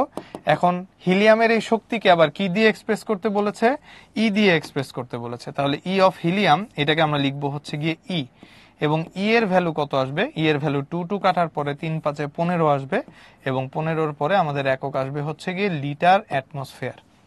15 লিটার অ্যাটমসফিয়ার। কিসের ভ্যালু আসলো এটা, এটা আসলো হচ্ছে ই এর ভ্যালু। এখন আমাকে এটা বের করতে বলে নাই, আমাকে বের করতে বলেছে অক্সিজেন গ্যাসের জন্য। তাহলে সেই ক্ষেত্রে আমরা হচ্ছে এনার্জি বের করব ফর অক্সিজেন গ্যাস। অক্সিজেন গ্যাসের জন্য ফর্মুলা আবারও same, F divided by 2 PV বসাবো, কারণ nRT এর ডেটা আমার কাছে নাই। তাহলে অক্সিজেন গ্যাসের জন্য আমার F এর ভ্যালু কত হবে, যেহেতু দ্বিপরমাণবিক গ্যাস তাই 5 divided by 2 multiplied by pressure. Pressure বলা আছে 3 অ্যাটমসফেরিক প্রেসার, আর ভলিউম কত বলা, ভলিউম বলে দেওয়া আছে হচ্ছে 15। তাহলে F বসালাম কেন 5, কারণ এটা অক্সিজেন গ্যাস। P এর ভ্যালু হচ্ছে 3 অ্যাটমসফেরিক প্রেসার, আর ওখানে 15 লিটার বলে দেওয়া। তাহলে 5/2 ইন্টু 3 ইন্টু 15। ক্লিয়ার? এখন কথা হচ্ছে এখানে একটা 15 আছে, এই 15কে আমরা হচ্ছে গিয়ে ই লিখতে পারি, কারণ ই এর ভ্যালু 15। তাহলে এখান থেকে আমরা লিখতে পারি হচ্ছে 5 divided by 2 multiplied by 3 multiplied by e, যেহেতু আমরা একটা 15 পেয়ে গেছি 15 লিটার থেকে, তাহলে সেই ক্ষেত্রে এখানে একটা ই লেখা যায়। এবং এই যে আমাদের ভ্যালুগুলো আসলো, এই ভ্যালুটা কিসে আসতেছে, ভ্যালুটা আসতেছে হচ্ছে আবার লিটার অ্যাটমসফিয়ার ওই এককে। তাহলে 3 5 15, 15 ডিভাইডেড বাই 2, এখান থেকে আসবে হচ্ছে 15, বা এখান থেকে আমরা লিখে ফেলি 15 ডিভাইডেড বাই 2, তার সাথে আসতেছে হচ্ছে ই। 15 ডিভাইডেড বাই 2, তার সাথে আসতেছে ই। তাহলে ফাইনাল লাইন আমরা হচ্ছে গিয়ে অক্সিজেনের যে এনার্জিটা সেটাকে আমরা যখন এক্সপ্রেস করতেছি, 15-র অর্ধেক কত, 15-র অর্ধেক হচ্ছে 7.5, তাহলে এখানে 7.5 ই। তাহলে এই দেখো আমাদের অক্সিজেনের গতিশক্তি বের হয়ে গেল। আমরা এটাকে প্রকাশ করলাম কার মাধ্যমে, প্রকাশ করলাম হচ্ছে হিলিয়ামের যে গতিশক্তি ই ছিল সেইটার মাধ্যমে। ওকে, হ্যাঁ এই যে হরিদাস, কাউসার, মৌমিতা সবাই অলরেডি বলে দিয়েছো এখান থেকে। তাহলে আমাদের অ্যান্সার আসলো হচ্ছে 7.5 ই। বুঝতে পারছি অঙ্কটা কঠিন কিছু না, ঠান্ডা মাথায় বের করলেই হয়, আর এফ গুলা মনে রাখতে পারলেই হয়। আচ্ছা নেক্সটে আসো, নেক্সটে আমাদের চিটাগাং ইউনিভার্সিটি 16-17 একটা ম্যাথ দেখি। 27 ডিগ্রি সেলসিয়াস তাপমাত্রায়, আমরা এখানে এই চ্যাপ্টার অঙ্ক করার সময় তাপমাত্রা পেলেই সবার আগে কাজ হচ্ছে ওরে কেলভিনে কনভার্ট করে নিব। তাহলে 27 ডিগ্রি সেলসিয়াস মানে 300 কেলভিন তাপমাত্রায়। তারপর এখানে বলা আছে 1 মোল হিলিয়াম গ্যাস। 1 মোল হিলিয়াম গ্যাসের জন্য স্মল এন এর ভ্যালু কত হবে 1। কি গ্যাসের কথা বলা, হিলিয়াম গ্যাসের কথা বলা। হিলিয়াম গ্যাসের ডিগ্রিজ অফ ফ্রিডম কত, হিলিয়াম হচ্ছে এক পারমাণবিক গ্যাস, তাই ডিগ্রিজ অফ ফ্রিডম হবে 3। আমাদের জিজ্ঞেস করেছে এখানে গতিশক্তির পরিমাপ কত হবে, সেটা হচ্ছে বের করো। তাহলে আমরা এনার্জি, কাইনেটিক এনার্জি বের করব ইকে, এবং ইকের জন্য ফর্মুলা হচ্ছে F divided by 2 N capital R capital T। Now mole সংখ্যা দেওয়া আছে, টি দেওয়া আছে, ক্যাপিটাল আর এর ভ্যালু দেয়া নাই, বাট ক্যাপিটাল আর এর ভ্যালু আমি জানি, স্মল এফ এর ভ্যালু আমি জানি। তাহলে এখন এগুলা একটু বসাই দিতে হবে। স্মল এফ এর ভ্যালু হচ্ছে 3, তাহলে 3/2 কয় মোল গ্যাসের কথা বলা, 1 মোল গ্যাসের কথা বলা। ক্যাপিটাল আর এর ভ্যালু যদি প্রশ্নে না বলে দেয়া থাকে তাহলে 8.314 ক্যাপিটাল আর এর যেই ভ্যালু আছে সেটা ধরে কাজ করতে হবে। তার সাথে টি এর ভ্যালু হচ্ছে 300 কেলভিন। ওকে, বুঝতে পারছি? আচ্ছা, এবার তাহলে এখানে একটু বুদ্ধি খাটায় ক্যালকুলেশন করতে হবে, ঠান্ডা মাথায় একটু বুঝো। তো আমরা এখানে দেখি কাকে কিভাবে ছোট করা যায়। তাহলে 3 into 1, এটা তো 3 1 দিয়ে গুণ করলে একই রেজাল্ট আসতেছে, তাহলে এখান থেকে আসতেছে হচ্ছে 3/2 গুণ 8.314, এটাকে আমরা হচ্ছে 8314 ডিভাইডেড বাই 1000, 1000। দেখো এখানে এইভাবে লিখতে পারি কিনা।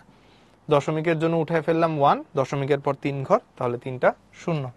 তার সাথে আছে হচ্ছে এখানে 3 আর 300, 300কে আমরা ভেঙে 3 into 100 লিখলাম, আমার হিসাব করতে সুবিধা হবে আর কি। আচ্ছা, তাহলে এখন আমাদের এইখানে কি থাকতেছে, উপরে থাকতেছে কি, উপরে থাকতেছে হচ্ছে একটা 3, তারপর 8314 জোড় সংখ্যাকে 2 দিয়ে ভাগ করো তো কত আসে। 300-র অর্ধেক, 8000-এর অর্ধেক কত, 4000, 300-র অর্ধেক কত, 150, 14-র অর্ধেক কত, 7। তাহলে 8314কে 2 দিয়ে ভাগ করলে মানে হাফ করে ফেললে আমাদের এখানে রেজাল্ট আসবে হচ্ছে গিয়ে 4150 আর 7 157। তাহলে এখান থেকে রেজাল্ট আসবে 4157 গুণ এখানে থাকলো হচ্ছে 3 আর 1000কে 100 দিয়ে ভাগ করলাম, নিচে থাকবে হচ্ছে 10। বাস 10-এর জায়গায় 10 থাকুক, আমি উপরে হচ্ছে বড় যে ক্যালকুলেশনটা আসতেছে সেটা করে আসি। 3 into 3 মানে হচ্ছে 9, তাহলে 9কে আমরা 4157 দিয়ে গুণ করব এবং ফাইনালি রেজাল্টটাকে 10 দিয়ে ভাগ করে ফেলবো। এখন হচ্ছে আর কোনো হাতে আর কোনো অপশন নাই, মানে তুমি আর কোনোভাবে এটাকে ছোট করতে পারবা না। এখন হচ্ছে উপরে গুণ করে নিয়ে 10 দিয়ে ভাগ করতে হবে। তাহলে 7 9 63, 63-র 3 হাতে থাকবে 6, 5 9 45 আর 6 51, 51-র 1 হাতে থাকবে 5, 9 আর 1 9, 9 into 1 9, 9 1 9, 9 আর 5 হচ্ছে 14, 14-র 4 হাতে থাকবে 1, 4 9 3 নং 7 4 নং 36, 36 আর 1 কত হয়, 36 আর 1 হয় হচ্ছে গিয়ে 37, 37413। এটাকে আমরা কত দিয়ে ভাগ করব, 10 দিয়ে।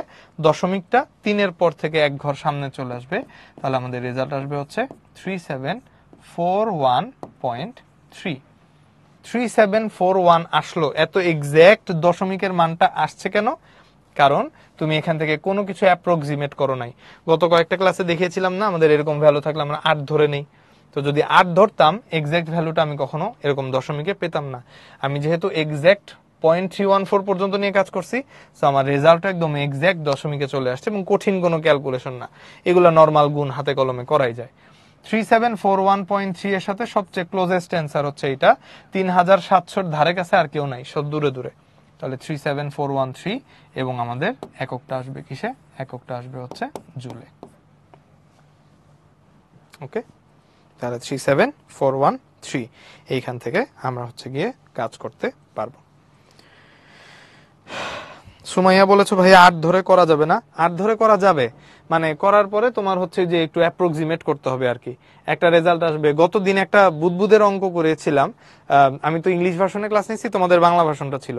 সো ওইখানে একটা অঙ্ক ছিল, জিএসটিতে আসছে খুব সম্ভবত, আমার ঠিক খেয়াল নাই, জিএসটিতে আসছে বুদবুদের একটা অঙ্ক নিচ থেকে উপরে উঠে, সো যে আয়তন চেঞ্জ হয়।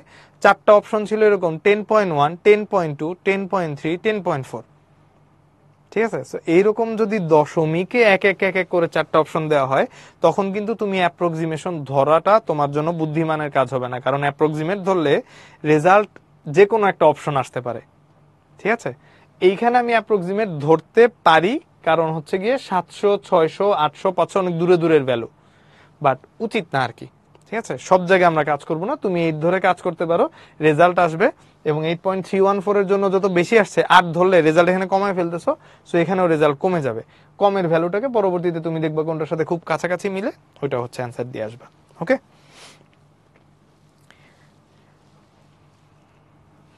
আচ্ছা ঠিক আছে, তাহলে এবার সামনে আসো।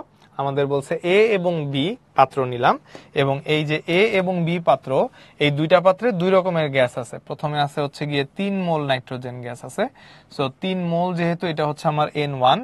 তারপর নাইট্রোজেন গ্যাস আছে, নাইট্রোজেনের জন্য আমাদের ডিগ্রিজ অফ ফ্রিডম জানি কত, দ্বিপারমাণবিক গ্যাস ডিগ্রিজ অফ ফ্রিডম হচ্ছে 5।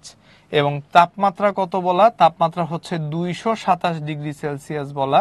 তাহলে এখান থেকে আমরা T1 টেম্পারেচারটাকে কনভার্ট করে নিব। 273 আর 227 যোগ করলে কত হয়, 500। তাহলে এখান থেকে আমরা পেয়ে গেলাম হচ্ছে টেম্পারেচার 500 কেলভিন। তাহলে এ পাত্রে এটা আছে, আর বি পাত্রে আছে হচ্ছে 5 মোল আর্গন গ্যাস। তো 5 মোল মানে এটা হচ্ছে আমার N2। আর্গন গ্যাস যেহেতু বলা, তার মানে এক পারমাণবিক গ্যাস, স্বাধীনতার মাত্রা হবে 3। 327 ডিগ্রি সেলসিয়াস টেম্পারেচার বলা, তার মানে T2 এটার ভ্যালু হয়ে যাবে হচ্ছে গিয়ে 600 কেলভিন। T2 এর ভ্যালু কত হবে, এটার ভ্যালু হয়ে যাবে হচ্ছে 600 কেলভিন। 327 আর হচ্ছে 273, দুইটাকে যোগ করলে আমাদের রেজাল্ট চলে আসে হচ্ছে 600। গ্যাসের মিশ্রণের পর আমরা দুইটা গ্যাসকে কি করে ফেললাম, দুইটা গ্যাসকে আমরা মিক্স করে ফেলছি। সো গ্যাসের মিশ্রণের পর মোট অভ্যন্তরীণ শক্তি কত। পরীক্ষায় অনেক সময় স্যাররা এরকম করে মোলার গ্যাস ধ্রুবকের ভ্যালুটা বলে দিবেন যে তোমরা এটা ধরে অঙ্ক করবা। সো স্যাররা যদি বলে দেন প্রশ্নে যে আর এর ভ্যালু 8.3 ধরে অঙ্ক করবা, তাহলে 8.3 ধরে অঙ্ক করব। যদি বলে দেয় জি এর ভ্যালু 10 ধরে অঙ্ক করবা, তাহলে জি এর ভ্যালু 10 ধরে। আর যদি না বলা থাকে, যেমন এই যে আগের অঙ্ক কিছু বলা নাই বাট আর ইউজ করতে হয়েছে, সো তখন আমি ফুল ভ্যালুটা ধরে কাজ করব। ঠিক আছে, আচ্ছা। তাহলে দুইটাকে যদি আমরা এখান থেকে মিক্স করে ফেলি, মিক্স করলে আমাদের কি আসবে, মিক্স করলে আমাদের হচ্ছে গিয়ে যে কাইনেটিক এনার্জি মানে গতিশক্তিটা আসবে, সেই গতিশক্তিটা আসবে এই যে প্রথম যে গ্যাসটা আছে তার গতিশক্তি, মানে হচ্ছে গিয়ে নাইট্রোজেনের যে এনার্জিটা কাইনেটিক এনার্জিটা আসবে ওইটা, এর সাথে আমরা যোগ দিব হচ্ছে গিয়ে আমাদের আর্গন গ্যাসের যেই গতিশক্তিটা আছে সেটাকে হচ্ছে আমরা এখান থেকে অ্যাড করে ফেলবো। তাহলে আসো ফর্মুলা ফেলি। প্রথম ক্ষেত্রে হচ্ছে গিয়ে আমাদের স্মল এফ, এটাকে আমরা নাম দিলাম F1 আর এটাকে আমরা নাম দিলাম হচ্ছে F2। তাহলে F1 divided by F1 divided by 2, F1 divided by 2, তারপর থাকবে N1, ক্যাপিটাল আর তো সবার জন্যই সেম, তার সাথে থাকবে হচ্ছে T1 প্লাস আরেকটার গতিশক্তি কত হবে F2 ডিভাইডেড বাই 2, তার সাথে থাকবে হচ্ছে N2, ক্যাপিটাল আর সবার জন্য সেম, তার সাথে থাকছে হচ্ছে T2। বাস, দুইটা গ্যাসকে মিলায় ফেলে দুইটা গতিশক্তি যোগ হয়ে যাবে। গতিশক্তি কোনো ভেক্টর রাশি না, নরমাল স্কেলার, সো নরমাল যোগফল। তাহলে এখান থেকে কমন যাবে কি, এখান থেকে হচ্ছে আমরা ক্যাপিটাল আর কে বাইরে নিয়ে আসতে পারি, আর F1 এর নিচে একটা 2 আছে, নিচে একটা 2 আছে, মানে একটা হাফ আছে, হাফ কে বাইরে নিয়ে আসতে পারি। তাহলে ক্যাপিটাল আর বাই 2 এটাকে হচ্ছে আমরা কমন নিতে পারি। কমন নিলে আমাদের এইখানে থাকতেছে হচ্ছে F1, F1 এর ভ্যালু বসাই, F1 এর ভ্যালু হচ্ছে 5 ইন্টু N1, N1 এর ভ্যালু হচ্ছে 3 মোল ইন্টু টেম্পারেচার T1, T1 এর ভ্যালু হচ্ছে কত 500 কেলভিন। এইটা হচ্ছে আমার একটা অংশ, প্লাস হাফ আর আর কমন নিয়ে ফেললে F2, F2 এর ভ্যালু কত এখানে আর্গন গ্যাসের জন্য 3, তার সাথে হচ্ছে N2, N2 হচ্ছে গিয়ে 5 মোল, তার সাথে হচ্ছে আমাদের T2 আছে যেটার ভ্যালু হচ্ছে আমাদের এখানে কত 600 কেলভিন। বাস, দুইটা অংশ আলাদা হয়ে গেল। এখন ক্যাপিটাল আর এর ভ্যালু কত, ক্যাপিটাল আর এর ভ্যালু হচ্ছে 8.31, তাই না? তো আমাদের এখানে 8.3 বলছে, তো আমরা 8.3 ধরেই কাজ করব, বেশি কিছু লিখবো না। 8.3 ডিভাইডেড বাই 2, ভিতরে আসো, 3 5 15, 5 5 15 75, তাহলে এখান থেকে আসতেছে 75, 75 এর পর কয়টা শূন্য বসাবো, দুইটা শূন্য, যোগ 5 6 30, 3 30 90, তাহলে এখান থেকে 90, 90 এর পরে এক্সট্রা কয়টা শূন্য আছে, দুইটা শূন্য, তাহলে এখান থেকে দুইটা শূন্য বসায় ফেলবো। এখন 83 কে 2 দিয়ে আমাদের ভাগ করা জানা লাগবে। 8 কে যদি 2 দিয়ে ডিভাইড করি তাহলে আসতেছে হচ্ছে এখান থেকে 4, আর পয়েন্টের পরে 3 আছে, 3 কে যদি 2 দিয়ে ভাগ করি তাহলে 0.15, মানে 3 কে যদি 2 দিয়ে ভাগ করি তাহলে 1.5 আসে, তো 3 এর অর্ধেক হচ্ছে 1.5, তাহলে 0.15। তাহলে 8.3 এটার হাফ হচ্ছে 4.15। 4.15 যেটা আমরা লিখলাম, এই 4.15 কে আমরা মাল্টিপ্লাই করব হচ্ছে 9 আর 7 16, 16,500, 9 10 16 না, হ্যাঁ 16,500। তাহলে এটার সাথে আমরা গুণ করব কাকে, গুণ করব হচ্ছে গিয়ে 16,500 কে। বাস, আর কি ভাগ করা যাবে, আরেকটু ছোট করা যাবে। আমরা যদি এটাকে 415 ডিভাইডেড বাই 100 লিখি তাহলে আরেকটু ছোট হবে। তারপর হচ্ছে গিয়ে 16500 সাথে আমরা গুণ করে ফেলবো, 100 দিয়ে এটা চলে যাবে। এখন তোমার হাতে আর কোনো অপশন নাই, 415 কে আমাদের হচ্ছে এখন 165 সাথে গুণ করা লাগবে। এখন তুমি যে ডান পাশে একটু রাফে চলে যাবা, ছোট একটু রাফ করে নিবা, রাফ করে এখান থেকে ক্যালকুলেশন কত আসে সেটা বের করে ফেলবা। এই যে অলরেডি আমাকে হচ্ছে গিয়ে সুরাইয়া অ্যান্সার বলে দিয়েছো 66000, 66000 এরকম এক্সাক্ট অ্যান্সার আসবে? আসার তো কথা না, কারণ 415কে 5 দিয়ে গুণ করলে তো হচ্ছে 2075 আসে, লাস্টে তো 5 থাকার কথা। দেখো তো একটু ঠিকঠাক মতো করে, আমিও একটু করি। 415কে 5 দিয়ে গুণ করলাম, 415কে 5 দিয়ে গুণ করলে হচ্ছে 2000, আর 5 15 75, 2075 থাকে। রাফ করি একটু, 2075 থাকে, 2075-এর 5 হাতে থাকবে হচ্ছে 27, সরি 2075-এর 5 না, 2075, তাহলে 2075 হাতে থাকবে 207। তারপর 415কে 6 দিয়ে গুণ করবো, সো 4 6 24, 2400, আর 6 15 90, 2490। 2490 এর সাথে যদি আমরা 207কে যোগ করি তাহলে আসবে 7962, তার মধ্যে 7 এখানে বসবে, আর 269 269 হাতে থাকবে। 415কে 1 দিয়ে গুণ করলে 415 হয়, তার সাথে যদি এটা যোগ করি 9 আর 5 14, 4 হাতের 1, 6 7 8, 4 2 6, সো এখান থেকে আসে হচ্ছে 68475। যদি এক্স্যাক্টলি অ্যান্সার বের করি তাহলে আশা করি আমি ভুল টুল কিছু করি নাই, কিছুই করি নাই, জাস্ট আমি আমার মতো রাফ করলাম, তুমি তোমার মতো করে অঙ্ক করবা। আমি 415 দিয়ে একবারে গুণ করেছি, তুমি যদি এটা না পারো তাহলে ভেঙে ভেঙে ভেঙে ছোট করে রাফ করে অঙ্ক করবা, প্রবলেম নাই। তাহলে আমরা এখান থেকে এনার্জি বের করলাম, ফাইনাল অ্যান্সারটার লাস্টে আমরা হচ্ছে একটু কষ্ট করে এককটা জুলে লিখে দিব। এখন অ্যান্সার কি ঠিক আছে? জয়িতা বলছো আপনারটা ঠিক আছে, আচ্ছা ঠিক আছে, ওকে। ইশাদ, মিতালি, নাবিহা সবারটাই অ্যান্সার আসছে 68475, ঠিক আছে না? 68475, ভেরি গুড, ভেরি গুড, সুন্দর। এই তো এখন গুণের ব্যাপারটা, ভাগের ব্যাপারটা, যোগ বিয়োগের ব্যাপারটা যার যার নিজের ব্যাপার। এটা কেউ মুখে করে, কেউ চোখ বন্ধ করে করে, কেউ হাতে কলমে করে, কেউ এরকম ভেঙে ভেঙে করে, কেউ আরো ভেঙে করে। সো আসলে এই জায়গাগুলা একটু তোমার নিজের প্র্যাকটিসের উপর ডিপেন্ড করবে আর কি। ওকে, 68475, ভেরি গুড, সবারই আসছে, ঠিক আছে, থ্যাংক ইউ সো মাচ সবাইকে। তাহলে এটা আশা করি বুঝতে পারলাম। আচ্ছা, নেক্সটে আসি। এখন কথা হচ্ছে, ওই যে তোমাদেরকে বলেছিলাম ঢাকা ভার্সিটির 21-22-এ আমাদের এই অংশটুকু থেকে একটা থিওরি কোশ্চেন আসছে। এই যে আমাদের সেই থিওরির প্রুফ, বলা হচ্ছে গ্যাসের গতিতত্ত্ব অনুসারে আদর্শ গ্যাসের চাপের সমীকরণটা হচ্ছে এইরকম, P equals to rho V square divided by 3। এখানে রো হচ্ছে গ্যাসের ঘনত্ব, আর ভি স্কোয়ার হচ্ছে অণুর গড় বর্গ বেগ নির্দেশ করতেছে। ভালো কথা, আমাকে বলেছে দেখাও যে আদর্শ গ্যাসের ক্ষেত্রে অণুর গড় গতিশক্তি, এই জায়গাটা কিন্তু একটু প্যাচ আছে, অ্যাভারেজ কাইনেটিক এনার্জি, টোটালটা বের করতে বলে নাই, গড় অ্যাভারেজ কাইনেটিক এনার্জি বের করতে বলছে, এবং সেই অ্যাভারেজ কাইনেটিক এনার্জির ভ্যালুটা 3kT ডিভাইডেড বাই 2 এরকম হবে। তো এই টাইপের অঙ্ক আসলে খুব ঝামেলায় পড়ে যাব। রিটেনে যদি এই টাইপের অঙ্ক দেয় তখন তোমার পরীক্ষার হলে বসে মনে হবে যে কেন থিওরি পড়লাম না, কেন প্রুফগুলা দেখে আসলাম না একবার। তো তখন তো আসলে হাই হতাশ করে আর লাভ হবে না। সো এই জন্য আগেই বলতেছি জিনিসগুলো একটু দেখে যাও। এখন কথা হচ্ছে, তোমাকে আমি বাসের টিকিট কেটে উঠাই দিছি বাসে, এবং তোমাকে বলছি বাসায় যেতে হবে। তোমার এখন বাসে উঠা ছাড়া আর কোনো ওয়ে নাই, কারণ বাসের টিকিট তোমার হাতে, বাসও তোমার সামনে, আমি তোমাকে বাসে উঠায় বসায় দিয়ে গেছি।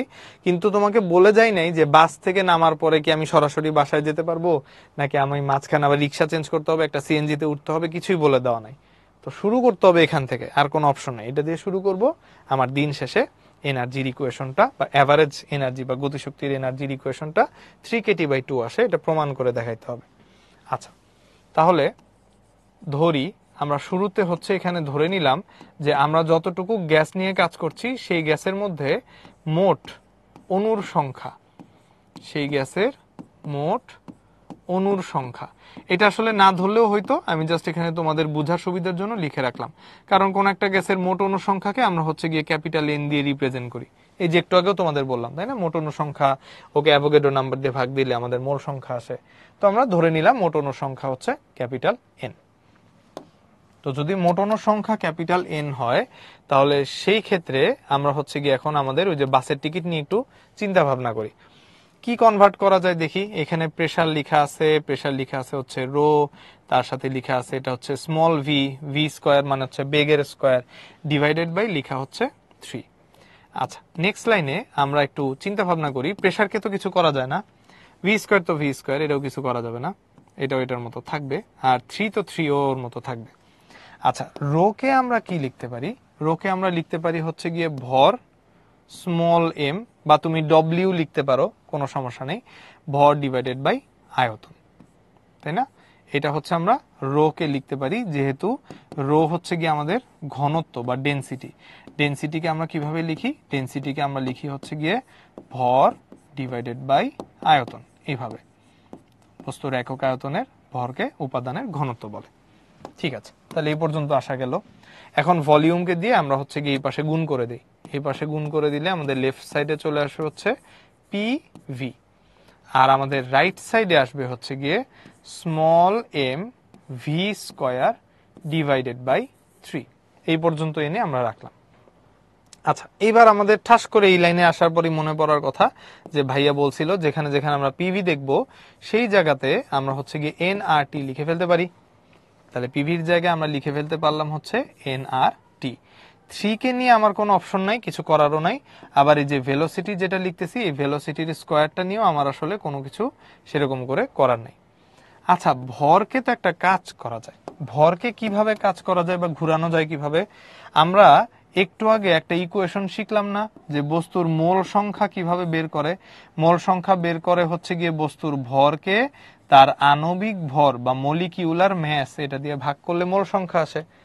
তাহলে ভরকে কি লেখা যাবে? ভরকে লেখা যাবে হচ্ছে বস্তুর মোল সংখ্যা, তার সাথে গুণ হবে হচ্ছে গিয়ে আণবিক ভর। দেখো তো ঠিক লিখলাম কিনা?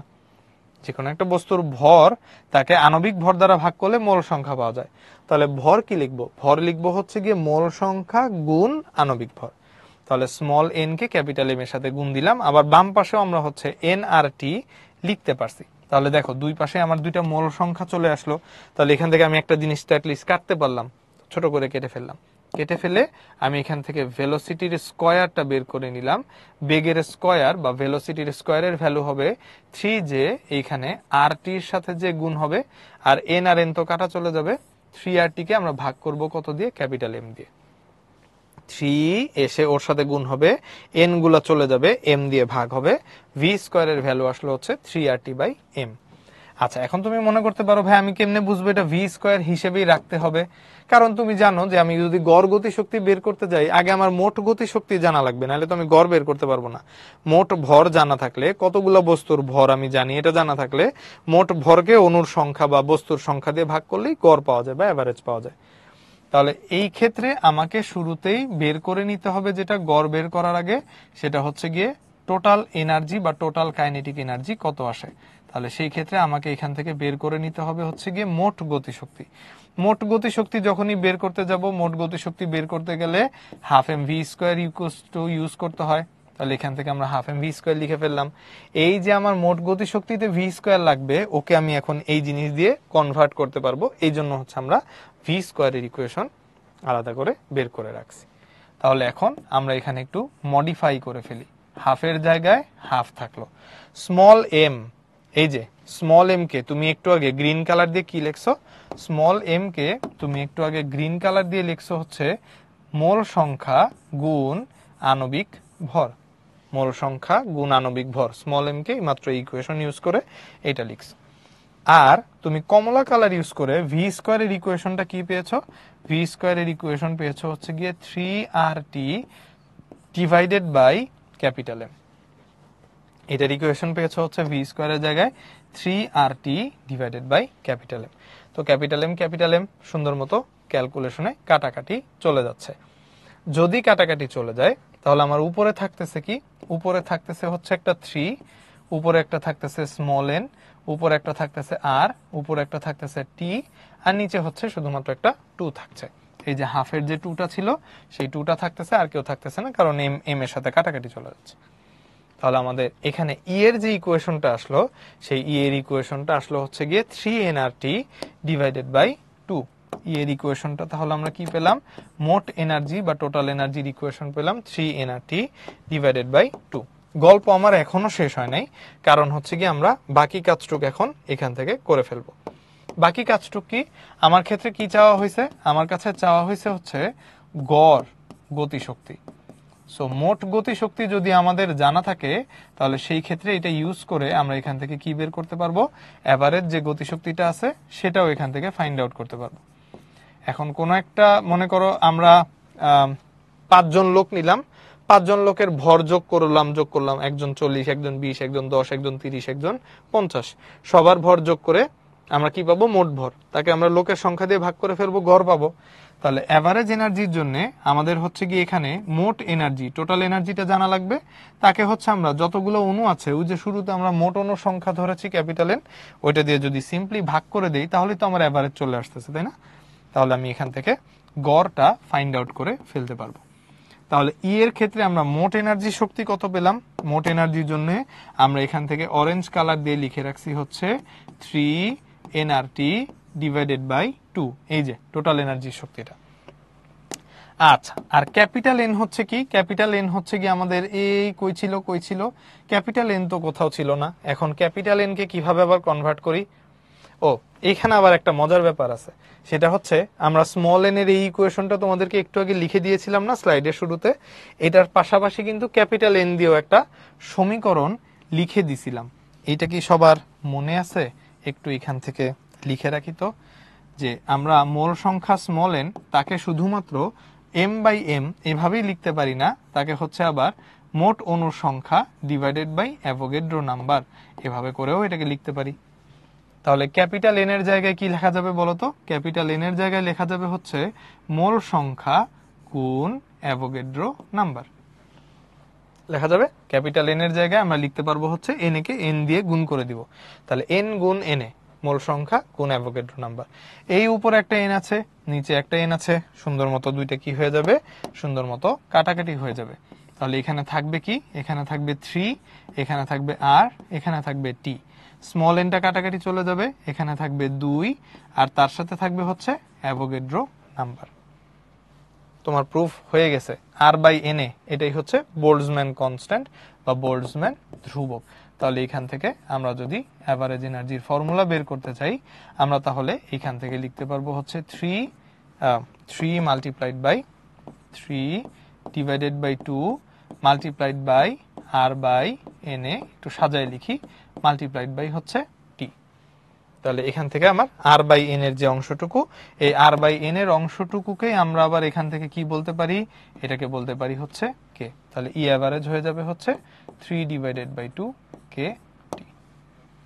আমাকে বলছে যে দেখাও যে, যদি এরকম দেখাও যে থাকে তাহলে অবশ্যই লাস্টে লিখতে হবে দেখানো হলো। যদি থাকে প্রমাণ করো যে, তাহলে লাস্টে একটু লিখে আসবে হচ্ছে প্রমাণিত। ঠিক আছে? এখন ঝামেলা হইল যে এই যে আমাদের এত বড় প্রুফ, এই প্রুফটা কোথায় আছে? এই প্রুফটা বিভিন্ন জায়গায় বইয়ে ভাঙ্গা করে বিভিন্ন জায়গায় লেখা আছে। এই চ্যাপ্টারের ভিতরেই আছে, এবং 1/3 PV equals to 1/3 MNC square এর সম্বন্ধীয় যে বইয়ে 4, 5, 6 পাতা আছে, বিভিন্ন প্রমাণ, বিভিন্ন সূত্র, বিভিন্ন ফর্মুলা, লাইন থেকে লাইন, লাইন থেকে লাইন, লাইন থেকে লাইন, ওইখানে এগুলো বিভিন্ন জায়গায় ছড়ানো ছিটানো আছে। আমার পুরো জিনিসটা মাথায় রাখতে হবে। ঠিক আছে? তো পরীক্ষায় যদি এভাবে আসে তাহলে সেই ক্ষেত্রে আমরা হচ্ছে গিয়ে একটু বুঝে করব। নিশি বলেছো ভাইয়া ই এভারেজ ই বাই এনটা বুঝি নাই। আচ্ছা, নিশির জন্য একটা ছোট্ট কুইজ। মনে করো আমার কাছে 3টা বক্স আছে। 3টা বক্স আছে, এইটার ভর হচ্ছে 10 কেজি, এইটার ভর হচ্ছে 20 কেজি, আর এটার ভর হচ্ছে 30 কেজি। তাহলে 3টা বক্সের মোট ভর কত? 10, 20, 30, 30, 30, 60 কেজি, তাই না?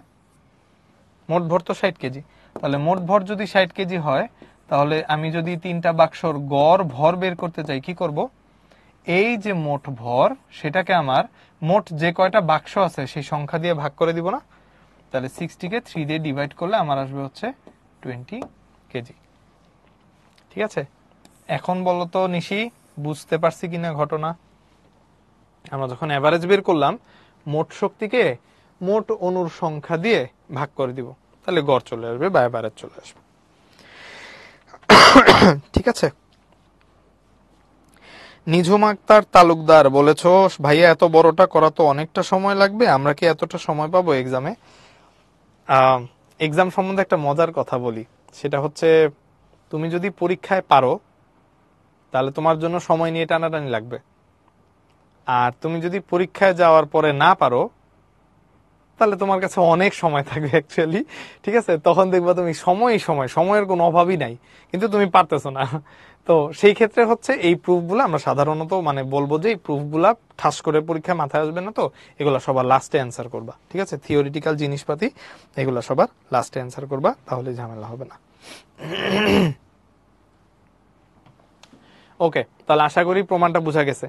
এবার তাহলে কুইজ 1, এই ফার্স্ট আমাদের হচ্ছে একটা কুইজ পাওয়া গেল। এই কুইজটা হচ্ছে কি আমি একটু লঞ্চ করে দিচ্ছি, কুইজটা একটু সবাই ভালো মতো পড়ো, ঠান্ডা মাথায় অ্যান্সার দিবা, ঠিক আছে? উৎস বলেছো ভাই এত বড় অঙ্ক এক্সামের খাতায় কিভাবে করব?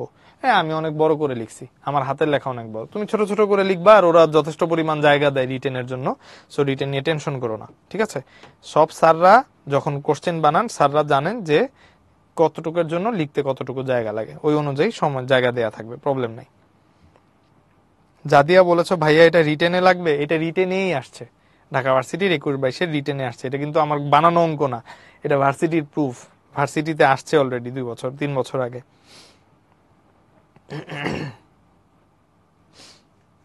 আচ্ছা, অনেকে অ্যান্সার দিচ্ছ দেখতে পাচ্ছি, এ বি সি ডি সব অ্যান্সার আসতেছে, ম্যাক্সিমাম অ্যান্সার আসছে হচ্ছে এতে, ওকে, কিন্তু বিসিডি এগুলোতেও অনেক অ্যান্সার করেছো, আচ্ছা ভেরি গুড। আমি তাহলে পোলটা আপাতত এন্ড করে দিই। টিচার ইনবক্সে হচ্ছে কি অনেক অ্যান্সার দিয়েছো, c c d d a a অনেকগুলো অ্যান্সার আসছে।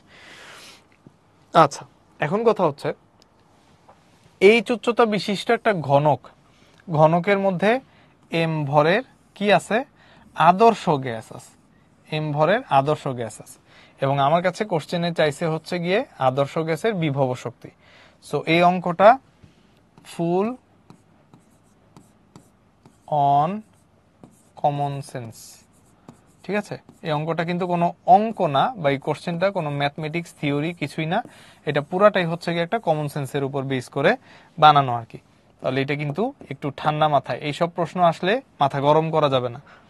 আমাকে বলো, আদর্শ গ্যাসের কণাগুলা, গ্যাসের গতিতত্ত্বতে কি বলে, আদর্শ গ্যাসের কণাগুলা সতত সর্বদা চারপাশে ছোটাছুটি করতেছে। তাহলে কোন একটা পার্টিকেল যদি কন্টিনিউয়াস ছোটাছুটি করতে থাকে, তার মধ্যে তুমি বিভব শক্তি কিভাবে পাবা? বিভব শক্তি থাকবে? থাকবে না। এই এইচ উচ্চতাটা দিছেই তোমাকে ধরা খাওয়ানোর জন্য, বা তোমাকে একটু ধোকা দেওয়ার জন্য, যেন তুমি এইচ উচ্চতা দেখলেই ওই যে কাজ ক্ষমতা শক্তিতে শিখছো, এইচ থাকলে এমজি এইচ দেওয়া লাগে, সেটা এই বস্তুটার বিভব শক্তি বের করা যাবে। কারণ ওকে আমি এভাবে রেখে দিব, নড়াচড়া করবে না, ওকে আমি 10তলা বিল্ডিং এর উপর রেখে দিব, নড়াচড়া করবে না, সো এইটা ওর মধ্যে বিভব শক্তি হিসেবে জমা হবে কাজটা। আমাদের যে আদর্শ গ্যাস, এই আদর্শ গ্যাসের সকল কণা, আদর্শ গ্যাসের সকল কণা প্রতিনিয়ত, যে কোনো গ্যাসেরই সকল কণা হচ্ছে গিয়ে প্রতিনিয়ত গতিশীল। তো যদি প্রতিনিয়ত গতিশীল থাকে, কণাগুলা কন্টিনিউয়াসলি খালি দৌড়াদৌড়ি করতে থাকে, তো আসলে কোনো একটা উচ্চতায় যে চুপচাপ বসে থাকবে না। তাহলে যেহেতু সকল কণা গতিশীল, তাই কোনো একটা গ্যাসের মোট শক্তির, আমাদের এই যে গ্যাস পার্টিকেল গুলো আছে, এটার মোট শক্তির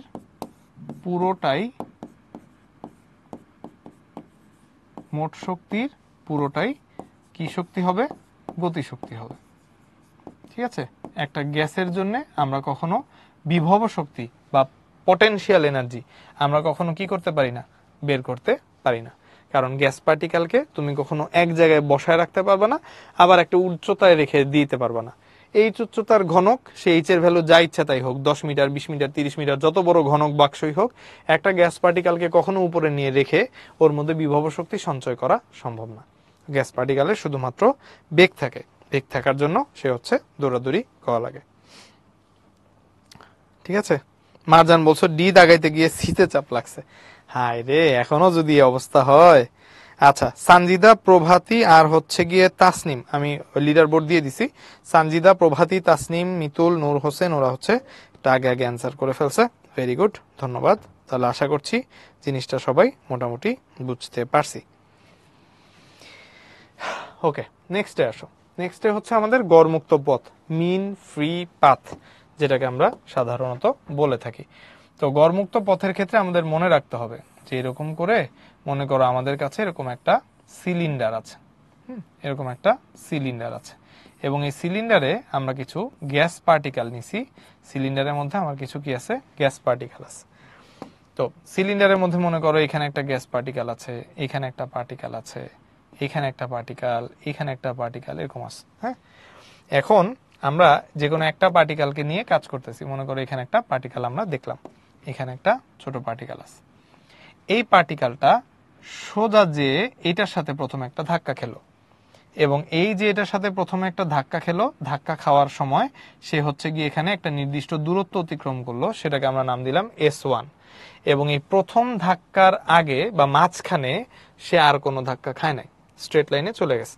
তাহলে এটা হচ্ছে তার একটা মুক্ত পথ, বা এটাকে বলা হয় ফ্রি পাথ। এরপর আমাদের এই পার্টিকেলটা ঠাস করে যে কি করলো, ওর সাথে আবার একটা ধাক্কা খেলো। প্রথমে ওর সাথে ধাক্কা খেলো, ওর সাথে ধাক্কা খেয়ে পাশে যে আবার ওর সাথে ধাক্কা খেলো, এবং এই মাঝে ও কোনো ধাক্কা টাক্কা খায় নাই।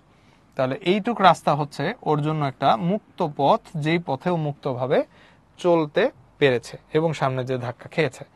এরপরে ও আসলো, এসে আবার এইখানে আবার যে গ্যাস পার্টিকেলটা আছে তার সাথে আবার কোলাইড করলো বা ধাক্কা খেলো। আবার এর মাঝখানে ও কারোর সাথে ধাক্কা টাক্কা খায় নাই। তাহলে এটাও হচ্ছে ওর জন্য আরেকটা মুক্ত পথ। তাহলে এই যে আমরা এই ইকুয়েশনে S1, তারপর S2, তারপর S3, এগুলো যা যা ইউজ করতেছি এগুলাকে আমরা কি বলবো, এগুলাকে আমরা বলবো হচ্ছে গিয়ে ফ্রি পাথ। এগুলাকে আমরা কি বলি, বলি হচ্ছে ফ্রি পাথ, বা বাংলায় বলা হয় হচ্ছে মুক্ত পথ। তাহলে তোমাকে যদি এইখান থেকে জিজ্ঞেস করা হয় যে এই যে গ্যাস পার্টিকেলটা আছে, এই গ্যাস পার্টিকেলের যতটুকু ছবি আমরা আঁকছি, যতটুকু নিয়ে আমরা কাজ করতেছি, এইটুকের মোট মুক্ত পথের পরিমাণ কত, মোট কিভাবে বের করে, যতটুকু মুক্ত পথ আমরা দেখলাম সেই তিনটা মুক্ত পথকে যদি যোগ করে দিই, তাহলে এখান থেকে আমরা মোট মুক্ত পথ পেয়ে যাব। আর যদি তোমাকে এখান থেকে আমি জিজ্ঞেস করি যে গড় মুক্ত পথ কত হবে, গড় মুক্ত পথ কত হবে, তাহলে এই মোট মুক্ত পথ যাওয়ার সময় সে যতগুলো ধাক্কা খাইছে সেই ধাক্কার নাম্বার বা ধাক্কা সংখ্যা দিয়ে আমরা হচ্ছে এটাকে কি করে দিব, ভাগ করে দিব। S1 প্লাস S2, বা বাংলায় লিখে দিই। এটা হচ্ছে যখন গড় মুক্ত পথ বের করব, সেই ক্ষেত্রে আমরা হচ্ছে আগে খেয়াল করব যে এই যে গ্যাস পার্টিকেল, এটার মোট মুক্ত পথ কত, এই পার্টিকেলের মোট মুক্ত পথ কত। এরপর মোট মুক্ত পথকে আমরা হচ্ছে গিয়ে এই তিনটা মুক্ত পথে যেতে সে কয়টা ধাক্কা খেয়েছে, তিনটা ধাক্কা খেয়েছে, তাহলে তার যে মোট ধাক্কা সংখ্যা আছে সেই মোট ধাক্কা সংখ্যা দিয়ে আমরা হচ্ছে ভাগ করে দিব। ভাগ করে দিলেই তখন আমরা পেয়ে যাব হচ্ছে গড় মুক্ত পথ। গড় মুক্ত পথকে কি দিয়ে প্রকাশ করা হয়, ল্যামডা দিয়ে প্রকাশ করা হয়। ল্যামডা দিয়ে আমরা তরঙ্গ দৈর্ঘ্য প্রকাশ করি, ল্যামডা দিয়ে হচ্ছে আবার আমরা গড় মুক্ত পথও প্রকাশ করতে পারি। তাহলে এটাকে আমরা বলতেছি হচ্ছে গড় মুক্ত পথ। তাহলে গ্যাসের অণুগুলার পরপর ধাক্কার মধ্যবর্তী অতিক্রান্ত গড় দূরত্বকে এইখানে সংজ্ঞার মধ্যে আমার হচ্ছে কি ব্যাখ্যাটা বলে দেওয়া আছে। গ্যাসের অণুগুলোর ধাক্কাগুলা কি হবে, পরপর ধাক্কা হবে। যেমন এই যে ফার্স্ট ধাক্কা, সেকেন্ড ধাক্কা, থার্ড ধাক্কা, ঠাস ঠাস ঠাস করে তিনটা ধাক্কা খেলো। পরপর ধাক্কার মধ্যবর্তী যে অতিক্রান্ত দূরত্ব, সেই অতিক্রান্ত দূরত্বের আমাদের কি নিতে হবে, গড় দূরত্ব নিতে হবে।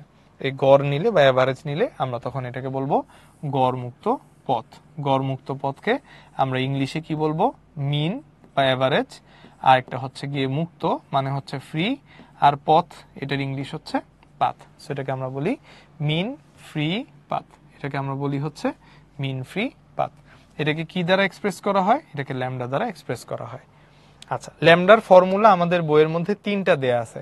একটা হচ্ছে বিজ্ঞানী ক্লসিয়াসের মতে, সেটা হচ্ছে lambda is equals two 1/n pi sigma square. একটা হচ্ছে বোল্টজম্যানের মতে, সেটা হচ্ছে 1/n পাই সিগমা স্কয়ার ঠিকই থাকবে, জাস্ট তার সামনে আমরা একটা 3/4 দিয়ে গুণ করে দিব। আরেকটা হচ্ছে গিয়ে 1/n পাই সিগমা স্কয়ার ঠিকই থাকবে, শুধুমাত্র হরে n পাই সিগমা স্কয়ারের সাথে একটা √2 গুণ করে দিব অ্যাকর্ডিং টু ম্যাক্সওয়েল। তাহলে এখান থেকে আমরা ল্যামডার টোটাল ফর্মুলা পাই কয়টা, টোটাল ফর্মুলা পাই তিনটা। বিজ্ঞানীর নামগুলা খুব ইম্পর্টেন্ট, কোশ্চেনের মধ্যে নাম ধরে বলতে পারে। যদি ক্লসিয়াস বলে তাহলে এটা দিয়ে অঙ্ক করব, যদি নাম ধরে বলে দেয় যে বোল্টজম্যান দিয়ে করবা তাহলে এটা দিয়ে অঙ্ক করব, যদি নাম ধরে বলে দেয় যে ম্যাক্সওয়েলের পদ্ধতিতে গড়মুক্ত পথ কত তাহলে এটা দিয়ে করব। সো তিনটা ফর্মুলাই আমার মনে রাখতে হবে। কঠিন কিছু না, সবগুলোতেই 1/n পাই সিগমা স্কোয়ার আছে, এটাতে কিছু নাই, এটাতে 3/4 আর এটাতে নিচে একটা √2। আর মোস্ট ইম্পর্টেন্ট জিনিস হচ্ছে এইটা, কিছু যদি না বলা থাকে তাহলে অবশ্যই কাটটা ইউজ করতে হবে, অবশ্যই ম্যাক্সওয়েলেরটা ইউজ করতে হবে। ম্যাক্সওয়েলেরটা হচ্ছে এখন পর্যন্ত আমরা যে 3টা ফর্মুলাকে চিনি সেই 3টা ফর্মুলার মধ্যে মোস্ট অ্যাকিউরেট ভ্যালু দেয়, ঠিক আছে? মোস্ট অ্যাকুরেট ভ্যালু দেয় হচ্ছে কি ম্যাক্সওয়েলের ইকুয়েশনটা। তাহলে এই 3টা ফর্মুলা আমাদের হচ্ছে অবশ্যই মুখস্থ রাখতে হবে। 3/4 পরীক্ষার হলে যে আবার 4/3 যেন না হয়ে যায়, কেয়ারফুল থেকো। আচ্ছা, এছাড়া আমরা সাধারণত এই যে এরকম বড় বড় ক্যালকুলেশন গুলা ক্যালকুলেটর ছাড়া করাটা একটু কষ্টের হয়ে যায়। এই জন্য হচ্ছে সাধারণত আমাদের এই ফর্মুলাগুলা দিয়ে অঙ্ক আসতে দেখা যায় না। বাট তোমাদেরকে আমি শুরুতেই বলে নিছি ওই যে অ্যানালাইসিস বক্সের মধ্যে যে এখান থেকে প্রচুর থিওরিটিক্যাল কোশ্চেন আসে, থিওরিটিক্যাল কোশ্চেন গুলার জন্য এখানে সব দিয়ে দেয়া আছে, তোমার কাজ একটু মুখস্থ রাখা। গড়মুক্ত পদ গ্যাসের তাপমাত্রার কি হয়, সমানুপাতিক হয়, এই যে একটা সম্পর্ক পাওয়া যায়, এমসিকিউতে আসতে পারে। গড়মুক্ত পদ গ্যাসের ঘনত্বের সাথে কিভাবে সম্পর্কিত, ব্যস্তানুপাতিক হয়, এটা একটা এমসিকিউ আসতে পারে। গড়মুক্ত পদ গ্যাসের চাপের সাথে কিভাবে সম্পর্কিত, গ্যাসের চাপের ব্যস্তানুপাতিক, এটা একটা এমসিকিউ আসতে পারে। গড়মুক্ত পদ গ্যাসের অণুর ব্যাসের বর্গের ব্যস্তানুপাতিক, এই যে ল্যামডা, এই যে সিগমা স্কয়ার, তার মানে ব্যাসের বর্গের ব্যস্তানুপাতিক। ব্যাসের বর্গের ব্যস্তানুপাতিক মানে প্রপোর্শনাল টু 1/σ স্কয়ার। এই যে আমি এখানে 4টা জিনিস লিখে রাখছি, এই সবগুলাই হচ্ছে গিয়ে স্টার, মানে মোস্ট ইম্পর্টেন্ট ফর এমসিকিউ। এই 4টাই হচ্ছে আমাদের এমসিকিউ এর জন্য মোস্ট ইম্পর্টেন্ট জিনিস। ওকে, আর একটা ছোট্ট ফর্মুলা আছে, সেটা হচ্ছে CRMS/λ। যদি আমাদেরকে কখনো প্রতি সেকেন্ডে ধাক্কার সংখ্যা বা সংঘর্ষ সংখ্যা জিজ্ঞেস করে তাহলে সেক্ষেত্রে CRMS/λ, এটা একটু মনে রাখবো আলাদা করে। তাহলে এই ফর্মুলাগুলো আমার হচ্ছে কি একটু আলাদা করে মনে রাখতে হবে। এইটা দিয়ে আমরা এমসিকিউ দেখেছি পরীক্ষায় আসতে, এইটা দিয়ে এমসিকিউ দেখেছি পরীক্ষায় আসতে, এটা দিয়ে এমসিকিউ দেখেছি পরীক্ষায় আসতে। সো প্রত্যেকটা বক্স মনে রাখতে হবে। এন্ড স্পেশালি অঙ্কগুলা করার সময় পাই, এটা তো আমরা 3.1416 জানি, সিগমা আর এন এর ব্যাপারটা একটু অবশ্যই মাথায় রাখতে হবে। সিগমাকে আমরা কি বলি, সিগমাকে আমরা বলি অণুর ব্যাস। এটা কিন্তু খুব ইম্পর্টেন্ট জিনিস, স্টার দিয়ে রাখলাম। এটাকে আমরা বলি হচ্ছে অণুর ব্যাস। পরীক্ষায় ব্যাস আছে কিনা অঙ্কে আগে দেখে তারপর অঙ্ক করব। আর যদি ব্যাসার্ধ বলে দেয় তাহলে ওটাকে 2 দিয়ে গুণ করে আগে ব্যাস বানায় নিতে হবে, তারপর ম্যাথ করতে হবে। আর স্মল এন কি, স্মল এন হচ্ছে একক আয়তনে গ্যাসের অণুর সংখ্যা, এটাও একটু আমাকে মাথায় রাখতে হবে। ঠিক আছে, সো গড়মুক্ত পথ রিলেটেড যা যা দরকার সেই জিনিসগুলো এখানে হচ্ছে আমরা বলে দিলাম, এখানে একটু কেয়ারফুল থেকো। ওকে, এবার দেখো আমরা এখানে একটা ছোট ম্যাথ রাখছি, এটা কোনো বোর্ডের ম্যাথ না, কোনো ইউনিভার্সিটিতে আসে নাই, অ্যাডমিশনেও আসে নাই, আমরা জাস্ট একটা ম্যাথ তোমাকে দেখা দেওয়ার জন্য রাখছি, জাস্ট টু মানে কি বলে এটাকে, তোমার ব্রেনটাকে একটু চর্চা করানোর জন্য, ব্রেনটাকে একটু রান করার জন্য। সো এখানে আমাদের দেখো কোশ্চেনে বলছে যে কোনো গ্যাস অণুর কার্যকর ব্যাসার্ধ, এই যে যেটা নিয়ে কথা বলছিলাম যে প্রশ্নের মধ্যে আমাদের অনেক সময় ব্যাসার্ধ বলে দেয় 1.5 10⁻⁻10। তাহলে এখানে কি করতে হবে, সিগমা বের করে নিতে হবে ব্যাসার্ধকে 2 দিয়ে গুণ করে। 1.5 কে 2 দিয়ে গুণ করলে আমাদের আসবে হচ্ছে 3 × 10⁻10 মিটার, 3 × 10⁻10 মিটার। কনভার্ট করে নিলাম, আমার এখান থেকে সিগমাটা চলে আসলো। আচ্ছা, গড়মুক্ত পথ ল্যামডা, ল্যামডাকে দেখো সরাসরি ভ্যালু না বলে একটু এরকম ঘুরায় বলছে, তাহলে এটা হচ্ছে আমাদের কিসের ভ্যালু, ল্যামডার ভ্যালু। আমাকে জিজ্ঞেস করেছে উক্ত গ্যাসের একক আয়তনে অণুর সংখ্যা কত হবে, এটা বের করবা, তার মানে স্মল এন এর ভ্যালু কত হবে, এটা হচ্ছে কোশ্চেন আমাকে বের করতে বলছে। আর অণুগুলোর মূল গড় বর্গবেগ মানে হচ্ছে গিয়ে CRMS, এই CRMS এর ভ্যালুটা আমাকে এখানে কোশ্চেনের মধ্যে বলে দিছে, আমাকে বলছে প্রতি সেকেন্ডে সংঘটিত ধাক্কার সংখ্যা কত সেটা হচ্ছে এখান থেকে বের করে দিবা। এক নম্বরে আমাদের এখানে কার পদ্ধতিতে অঙ্ক করতে হবে কিছু বলা আছে, ম্যাক্সওয়েল, ক্লসিয়াস, বোলজম্যান, কিছু বলা নাই। কিছু না বলা থাকলে কি করব, চোখ বন্ধ করে ম্যাক্সওয়েলে চলে যাব। তাহলে ম্যাক্সওয়েলের ইকুয়েশন কি, ম্যাক্সওয়েলের ইকুয়েশন হচ্ছে lambda is equals two 1/n π∑², যা আছে সবই ঠিক আছে, শুধুমাত্র হরে একটা আমরা কি গুণ করব, একটা √2 কে গুণ করে দিব। তো এখান থেকে আমাকে কি বের করতে বলেছে, আমাকে এখান থেকে বের করতে বলেছে স্মল এন। তাহলে স্মল এন কে আমরা ল্যামডার জায়গায় নিয়ে যাই, আর ল্যামডাকে হচ্ছে স্মল এন এর জায়গায় নিয়ে আসি, তাহলে ল্যামডা পাই সিগমা স্কয়ার, উপরে থাকবে হচ্ছে 1। এখন তোমার কাজ আর কিছু না, জাস্ট মানগুলো এখান থেকে আস্তে করে বসায় ক্যালকুলেশন করতে হবে। তাহলে আমাদের এখানে শুরুতে থাকলো কি, শুরুতে থাকলো √2 গুণ ল্যামডার ভ্যালু, ওই যে ওখানে দেওয়া আছে, ল্যামডার ভ্যালু হচ্ছে গিয়ে √2 ডিভাইডেড বাই পাই ইন্টু 10⁻⁻8, -8 না, -8। তারপর আছে হচ্ছে পাই, পাই মানে পাই, এটা থাকলো, এই পাই ক্যান্সেল আউট হয়ে যাবে। আর সিগমার ভ্যালুটা আমরা আলাদা করে বের করে রাখছি। এই যে 2 দিয়ে আমি গুণ করেছি, এইটা যদি বাই এনি চান্স কেউ করতে ভুলে যাও বা ভুলে ব্যাসার্ধ আর ব্যাস সেম দেখে ফেলো পরীক্ষায়, তাহলে কিন্তু আল্লাহ হাফেজ, বাংলাদেশ জিন্দাবাদ। বুঝা গেছে? একটু কেয়ারফুল। তাহলে 3 × 10⁻⁻10 পুরাটা হোল স্কয়ার হয়ে যাবে, উপরে একা একা বসে থাকবে, কোনো সমস্যা নেই। পাই ক্যান্সেল আউট হয়ে যাবে, √2 চলে আসবে হচ্ছে 2 হিসেবে, √2 স্কয়ার। তাহলে এখানে আসবে 2, এখানে আসবে হচ্ছে 10⁻⁻8, 3 স্কয়ার হয়ে আসবে হচ্ছে গিয়ে 9, 10⁻⁻10 স্কয়ার হয়ে আসবে হচ্ছে 10⁻⁻20। 9 দুগুণে কত হবে? 9 দুগুণে হবে 18, -28, -20, -8, -28, -28, -28 হচ্ছে আমরা উপরে নিয়ে যাব, পজিটিভ 28 চলে আসবে, আর নিচে 9 দুগুণে কত থাকবে? 9 দুগুণে 18 থাকবে। বাস, তাহলে আমাদের ইউনিট ভলিউমে, একক আয়তনে অণুর সংখ্যা কত হবে? অণুর সংখ্যা হবে হচ্ছে এতটি, 10⁻28 ডিভাইডেড বাই 80। বাস, এখান থেকে আমরা স্মল এন এর ভ্যালু ফাইন্ড আউট করতে পারলাম। তো এইভাবে করে সাধারণত দেয়া থাকে না, বাট তোমাদের আসলে একটু আইডিয়া দেওয়ার জন্য আমরা হচ্ছে একটা ছোট করে ম্যাথ করাই দিলাম।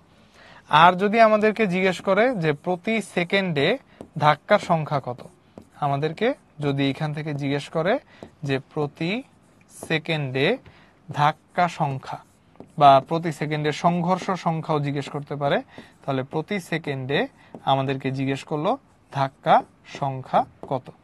তো একটু আগে আমরা বের করছি, এটা প্রতি সেকেন্ডে ধাক্কা সংখ্যা হচ্ছে সিআরএমএস কোশ্চেনের মধ্যে হয়তো দিয়ে দিবে, সেটাকে আমরা গড়মুক্ত পথ ল্যামডা দিয়ে ভাগ করে ফেলবো। তো সিআরএমএস আমাদের কোশ্চেনের মধ্যে বলে দেওয়া আছে, এটার ভ্যালু হচ্ছে √2 × 10 কিউবড, √2 × 10 কিউবড। আর ল্যামডার ভ্যালু উপরে বলে দেওয়া আছে, এটা হচ্ছে গিয়ে √2 ডিভাইডেড বাই পাই গুণ 10⁻⁻8। তাহলে এখান থেকে √2 কি হবে? সুন্দর মতো ক্যান্সেল আউট হয়ে যাবে। পাই লাভ দিয়ে যে বসবে কোথায়? উপরে, পাই -8 উপরে চলে আসবে, তাহলে +8, তাহলে পাই ইন্টু 10⁻11।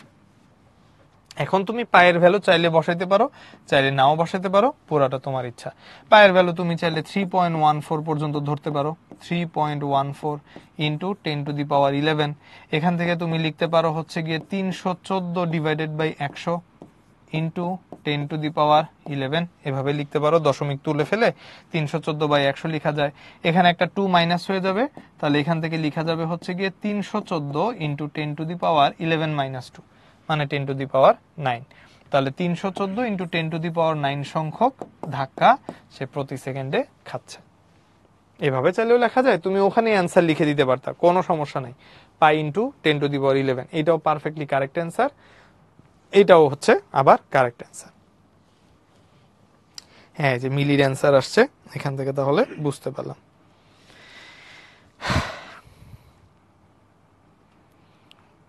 আচ্ছা, হাবিবা বলছো ভাইয়া আপনি অনেক ভালো হ্যান্ড ক্যালকুলেশন করেন, ভালো লাগে। এই হ্যান্ড ক্যালকুলেশন করলে কেমনে ভালো লাগে? এইটার তো পুরো একটা বাজে সিস্টেম, এরকম ভেঙে ভেঙে যে দুনিয়া সব সামনে চলে যেতেছে, কি রকেট বুস্টার ক্যাচ করতেছে এলন মাস্ক, আর আমি বসে বসে এখানে পাই দিয়ে গুণ ভাগ করতেছি। এ তো খুব বাজে সিস্টেম, এ তো ভালো লাগার জিনিস না, এ খুবই বোরিং। ঠিক আছে, আচ্ছা, তাহলে আশা করছি এটা বুঝতে পারছি। আমাদের কিছু করার নাই, এখান থেকে হচ্ছে যেহেতু ক্যালকুলেটর নিয়ে আসলে সমস্যাটা কোথায় আমি তোমাদের একটু বলি। ক্যালকুলেটরটা বন্ধ করার পিছনে একটা বড় উদ্দেশ্য আছে। উদ্দেশ্য হচ্ছে আমরা তো ক্যালকুলেটর নিয়ে যাই ক্যালকুলেশন করার জন্য, বাট অনেক মানুষজন আছে যারা ক্যালকুলেটরের মধ্যে অসৎ উপায় অবলম্বনের যে ব্যাপারটা সেই সব করে। ক্যালকুলেটরের মধ্যে এটা লিখে নিয়ে যায়, ওইটা লিখে নিয়ে যায়, ক্যালকুলেটরের মনিটর চেঞ্জ করে ফেলে, বিদেশ থেকে ডিজিটাল কিছু ক্যালকুলেটর নিয়ে আসে যেগুলোতে স্ক্রিন দেখা যায়।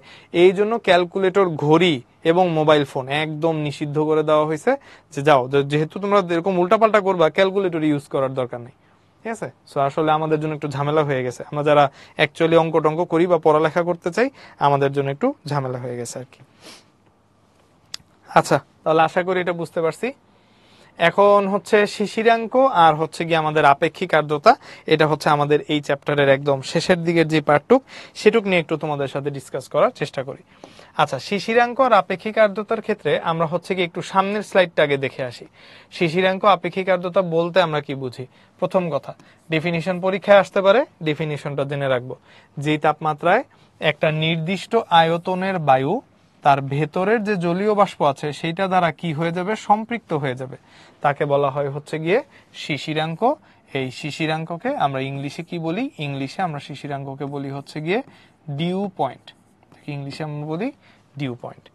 আচ্ছা, আরেকটা জিনিস হচ্ছে পরম আর্দ্রতা। পরম আর্দ্রতারও ডেফিনিশন আসতে পারে, একক আয়তনের বায়ুতে, একক আয়তনের, এটা ইম্পর্টেন্ট, একক আয়তনের বায়ুতে উপস্থিত জলীয় বাষ্প, যতটুকু জলীয় বাষ্প থাকে তার ভরকে আমরা বলি হচ্ছে পরম আর্দ্রতা।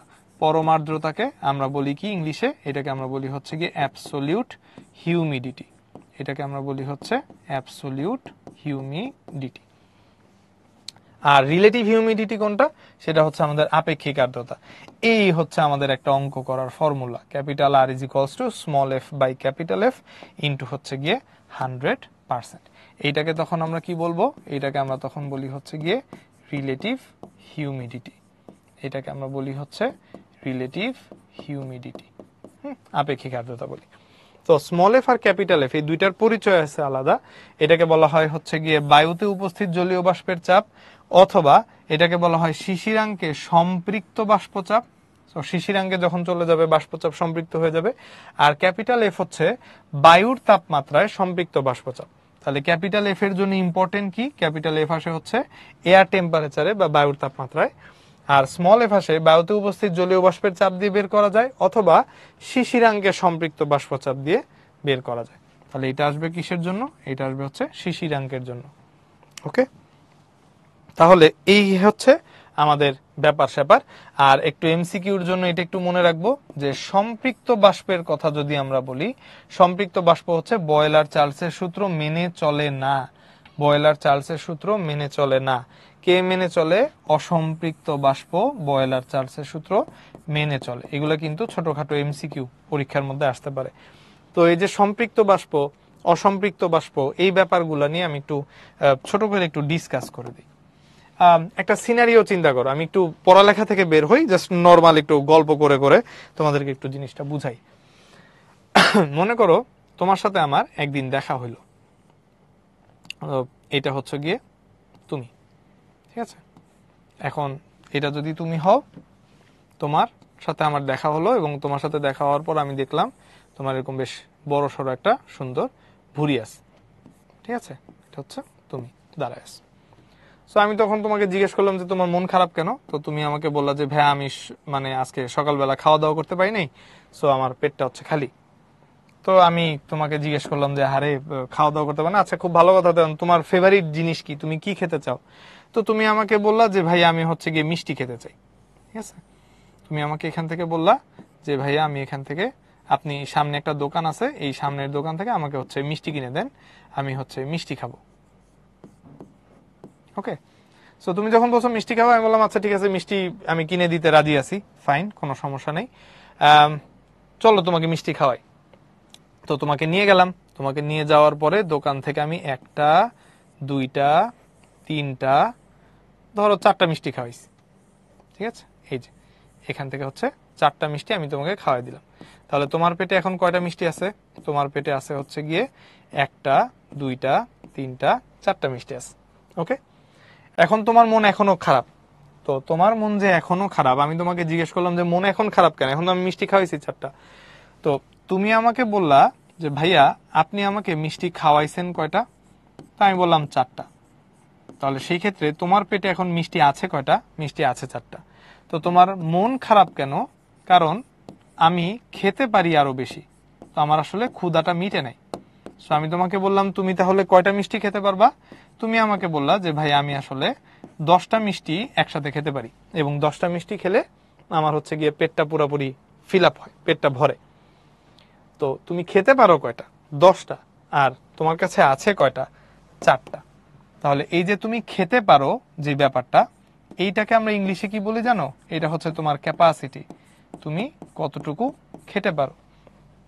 আর তোমার কাছে আছে যেটা, এটাকে আমরা বলি হচ্ছে গিয়ে কন্টেন্ট, মানে তোমার কাছে হচ্ছে আছে কতটুকু, তুমি ম্যাক্সিমাম কতটুকু খেতে পারো, তোমার ক্যাপাসিটি কত, এবং তোমার কাছে কন্টেন্ট কতটুকু আছে, ভিতরে তোমার কাছে আছে কতটুকু। তাহলে এই যে আমার আছে আর এই খেতে পারি, এই দুইটা থেকে আমি একটা সুন্দর ডিসিশনে পৌঁছাইতে পারি। আমাকে একটু বলো তো, এইখানে যেহেতু তোমার পেট এখনো ভরে নাই, তোমার এই যে ভুঁড়িটা আছে, এই ভুঁড়িটা কি এখন সম্পৃক্ত নাকি অসম্পৃক্ত? আমাকে একটু টিচার ইনবক্সে জানাও তো। নিজম বলছো এত মিষ্টি খাইলে হসপিটালে যাওয়া লাগবে। আচ্ছা, আমাকে একটু বলো তো, মিষ্টি দ্বারা তোমার ভুঁড়ি বা তোমার পেটটা সম্পৃক্ত নাকি অসম্পৃক্ত? ইয়েস, এই যে অয়ন, ঝিমি, মাহিন সবাই বলছো অসম্পৃক্ত। Very good. তাহলে অসম্পৃক্তর ব্যাপারটা কিন্তু আমরা আসলে সহজ বাংলা এভাবে বলতে পারি যে আমার যতটুকু আছে ততটুকু আমার কাছে নাই। আমার 1 লাখ টাকা লাগবে, বাট আমার কাছে আছে 1,000 টাকা, তার মানে আমি টাকা দ্বারা অসম্পৃক্ত। আমি খেতে পারি 10টা মিষ্টি, কিন্তু আছে 4টা, সো আমার পেটটা এখন অসম্পৃক্ত অবস্থায় আছে। তো তোমার মনটা অনেক খারাপ এবং তুমি এখান থেকে খুব স্যাড হয়ে আছো। তো আমি তখন তোমাকে বুদ্ধি দিলাম যে আচ্ছা ঠিক আছে, তোমার পেটটা যেহেতু এখন অসম্পৃক্ত অবস্থায় আছে, এই অসম্পৃক্ত অবস্থাকে আমরা হচ্ছে গিয়ে, এই বানানটা তো হইল না, বানানটা হচ্ছে অসম্পৃক্ত, এরকম, এটা হচ্ছে গিয়ে অসম্পৃক্ত। তাহলে অসম্পৃক্তকে আমরা কি বলি? এটাকে আমরা বলি হচ্ছে গিয়ে আনস্যাচুরেটেড। ইংলিশে আমরা এটাকে কি বলি? ইংলিশে আমরা এটাকে বলি হচ্ছে আনস্যাচুরেটেড। আচ্ছা, এখন যদি আমরা এখান থেকে একটু মিষ্টি দ্বারা তোমার পেট কতটুকু অসম্পৃক্ত বের করতে যাই, ক্যাপিটাল আর, মানে তোমার পেটের আপেক্ষিক আর্দ্রতা বের করতে যাই। আবারও বলি, আমরা কিন্তু পড়ালেখা করতেছি না, গল্প করতেছি। তো ক্যাপিটাল আর যদি বের করতে যাই, তাহলে তোমার পেটের আছে 4টা, তুমি খেতে পারো হচ্ছে 10টা, এবং আমরা একটু আগে দেখলাম আপেক্ষিক আর্দ্রতা বের করতে হলে পার্সেন্টেজে বের করতে হয়। তার মানে তোমার পেটে এখন 40% ভরা, বাকি 60% খালি। তো তোমার মন খারাপ। এখন তুমি আমাকে বললা যে ভাইয়া আমার মনটা ভালো করে দেন, আমাকে হচ্ছে গিয়ে মিষ্টি খাওয়ার ব্যবস্থা করে দেন, আমার পেটটা যেন ভরে। তো আমি তখন তোমাকে নিয়ে একটা বুদ্ধি দিলাম যে তাহলে দুইটা কাজ করা যায়। দুইটা কাজের কোনটা করব? তো তুমি আমাকে বললা ভাই দুইটা কাজ কি কি, আমাকে আগে ব্যাখ্যা করে বলেন, তারপর আমি ডিসিশন নিই কি করবে। তো এখন তোমার পেটকে যদি আমি এখন ভরতে চাই, মানে এটা যদি তুমি হও, তোমাকে যদি আমি এখন খুশি করতে চাই, তাহলে হচ্ছে তোমার এই যে বড় একটা পেট আছে, এই পেটে এখন হচ্ছে আমাকে আরো কি করতে হবে? খুশি করতে হলে 6টা মিষ্টি এক্সট্রা খাওয়াইতে হবে। এটা হইতে পারে, এটা একটা জিনিস হইতে পারে। এই তোমার সাথে যখন আমি গল্প করতেছি বাই দা ওয়ে, তখন হচ্ছে গিয়ে টেম্পারেচার 25°C। ঠিক আছে, আমরা ঘরে বসে গল্প করতেছিলাম, সো রুম টেম্পারেচারে 25°C। তো এখনো টেম্পারেচার সেই 25°C, টেম্পারেচারে কোনো চেঞ্জ নাই। আমি যেটা করলাম সেটা হচ্ছে বাইরে থেকে তোমাকে একটা প্যাকেট নিয়ে আসলাম, বা একটা প্যাকেট নিয়ে এনে দিলাম। কিসের প্যাকেট এটা? এটা হচ্ছে কি এরকম একটা মিষ্টির প্যাকেট। এখন তোমার পেটে আছে কয়টা? তোমার পেটে আছে হচ্ছে 1টা, 2টা, 3টা, 4টা। এই 4টা মিষ্টি তোমার পেটে হচ্ছে অলরেডি আছে। আমি যেটা করলাম সেটা হচ্ছে আরো নতুন 6টা মিষ্টি এখানে নিয়ে এসে তোমার কাছে দিলাম। এই যে 1টা, 2টা, 3টা, 4টা, 5টা, 6টা, এবং বললাম এই 6টা মিষ্টি তুমি খাও। সো তুমি এখন এই 6টা মিষ্টি খেলা। খাওয়ার পরে মিষ্টিগুলো তো বড় বড় মিষ্টি, এই 1টা, 2টা, 3টা, 4টা, 5টা, 6টা। বাস, যে 6টা মিষ্টি তোমার আসলে পেট ভরার জন্য দরকার ছিল, আমি তোমাকে বাইরে থেকে সেই 6টা মিষ্টি কি করলাম? সাপ্লাই করলাম। এই যে 6টা মিষ্টি সাপ্লাই করলাম, এখন তোমার পেটের কি কন্ডিশন সেটা হচ্ছে আমার একটু জানা লাগবে। তোমার পেটে এখন আছে কতগুলা মিষ্টি? তোমার পেটে আছে হচ্ছে গিয়ে এখন 10টা মিষ্টি। আর তুমি যেন খেতে পারতা কতগুলা মিষ্টি? খেতে পারতা হচ্ছে 10টা মিষ্টি। তাহলে তোমার পেটে আছেও 10টা, তুমি খেতে পারো 10টা। তাহলে তোমার পেটের আপেক্ষিক আর্দ্রতা যদি আমি বের করতে যাই, এই 10কে 10 দিয়ে গুণ করে 100%-এ নিয়ে যাব, তাহলে আমাদের রেজাল্ট চলে আসবে কত পার্সেন্ট? 100%। এই যে পজিশনটা বা এই যে সিচুয়েশনটা আসলো, এই তোমার পেট হচ্ছে গিয়ে কি হয়ে গেল? তোমার পেটটা হয়ে গেল এখন মিষ্টি দ্বারা, তোমার পেটটা হয়ে গেল হচ্ছে মিষ্টি দ্বারা সম্পৃক্ত। ঠিক আছে, এই হচ্ছে আমার স্যাচুরেশনে চলে আসলো। সো এই সম্পৃক্তকে আমরা ইংলিশে কি বলি? সম্পৃক্তকে আমরা ইংলিশে বলি হচ্ছে স্যাচুরেটেড, আর অসম্পৃক্তকে আমরা ইংলিশে বলি হচ্ছে আনস্যাচুরেটেড। এটা একটা অপশন হইতে পারে। তো ভালো কথা, তুমি আমাকে বললা যে ভাইয়া ভেরি গুড, আমি এইটাতে রাজি আছি। তো আমি তো তোমার সাথে গল্প করতেছি, আমি কিন্তু তোমাকে এখনো মিষ্টি এনে খাওয়াই নাই। আমি তোমাকে বলছি যে তোমাকে খুশি করার বা তোমার পেট ভরার দুইটা ওয়ে আছে। এক হচ্ছে যদি আমি তোমাকে 6টা মিষ্টি এনে খাওয়াই, তো তুমি চোখ বন্ধ করে স্বপ্ন দেখলা যে আচ্ছা আমার পেটে 4টা মিষ্টি আছে, ভাইয়া আরো 6টা খাওয়াবে, 6টা ঢুকলো, 6টা 4টা 10টা, আমার পেটটা ভরে যাবে। তো তুমি আমাকে খুশি খুশিতে বললা ঠিক আছে ভাইয়া মিষ্টি নিয়ে আসেন, তাহলে আমি 6টা খাই। সমস্যা হচ্ছে আমার পকেটে টাকা নাই, আমি যে 6টা মিষ্টি কিনে তোমাকে খাওয়াবো এই টাকা নাই আমার কাছে। তো প্রবলেম হচ্ছে, আমি তখন তোমাকে বললাম যে আমি তো তোমাকে আসলে মিষ্টি খাওয়াতেই চাই, কিন্তু সমস্যা হচ্ছে 6টা মিষ্টি কেনার টাকা আমার কাছে নাই। তো তোমার মনটা আবার খারাপ হয়ে গেল, এবং খারাপ হওয়ার পরে তুমি আমাকে বললা তাহলে এখন আমার কি হবে, আমার তো ক্ষুধা লাগছে। তো এখন আমি তোমাকে একটা বুদ্ধি দিলাম, সেটা হচ্ছে আমরা একটা কাজ করি। তোমাকে আমি এই যে 25°C আমরা ড্রয়িং রুমে বসে গল্প করতেছিলাম, তোমাকে আমি একটা রুমের ভিতর ঢুকাই দিছি, ওই রুমের মধ্যে এসি আছে, এবং এসি টেম্পারেচার মনে করো অনেকখানি কমানো যায়, আমরা একদম এসি টেম্পারেচার 14°তে বা 13°C নিয়ে আসছি। তো তোমাকে আমি ওই রুমের ভিতর ঢুকাই দিয়ে টেম্পারেচারটাকে কি করে ফেলছি, ড্রপ করে ফেলছি, এবং ড্রপ করে 13°C নিয়ে আসছি। সো যখন 13°C নিয়ে আসছি, তখন তোমার, আমরা যখন ঠান্ডা লাগে তখন আমরা কি করি সাধারণত, এরকম এরকম করে শুকায় থাকি না, এরকম মানে চাপ দিয়ে রাখি। সো তোমাকে যখন আমি রুমের মধ্যে এরকম টেম্পারেচার ড্রপ করে গেট লাগায় চলে গেছি, তখন তোমার প্রচন্ড ঠান্ডা লাগা শুরু হয়েছে। সো যখন ঠান্ডা লাগা শুরু হয়েছে তখন তুমি এরকম করে পেটের মধ্যে চাপ দিয়ে বসে আছো। তো তুমি যখন পেটের মধ্যে চাপ দিয়ে বসে আছো টেম্পারেচার ড্রপ করার জন্য, তোমার যে বড় পেটটা ছিল সেটা এখন চেপে ছোট হয়ে যাবে, সংকুচিত হয়ে যাবে। যদি সংকুচিত হয়ে যায়, তাহলে ওই যে আমি সকালবেলা তোমাকে কয়টা মিষ্টি খাইয়েছিলাম, সকালবেলা আমি তোমাকে 4টা মিষ্টি এখান থেকে খাওয়ানো কথা ছিল, এবং সকালে যে খাওয়াইছি, এই 4 মিষ্টি খাওয়ার পর তোমার কিন্তু এখানে নতুন করে তোমার যে ক্ষুধা লাগার কথা, বা 6টা মিষ্টি যে তুমি নিবা, নেওয়ার আর জায়গা আছে?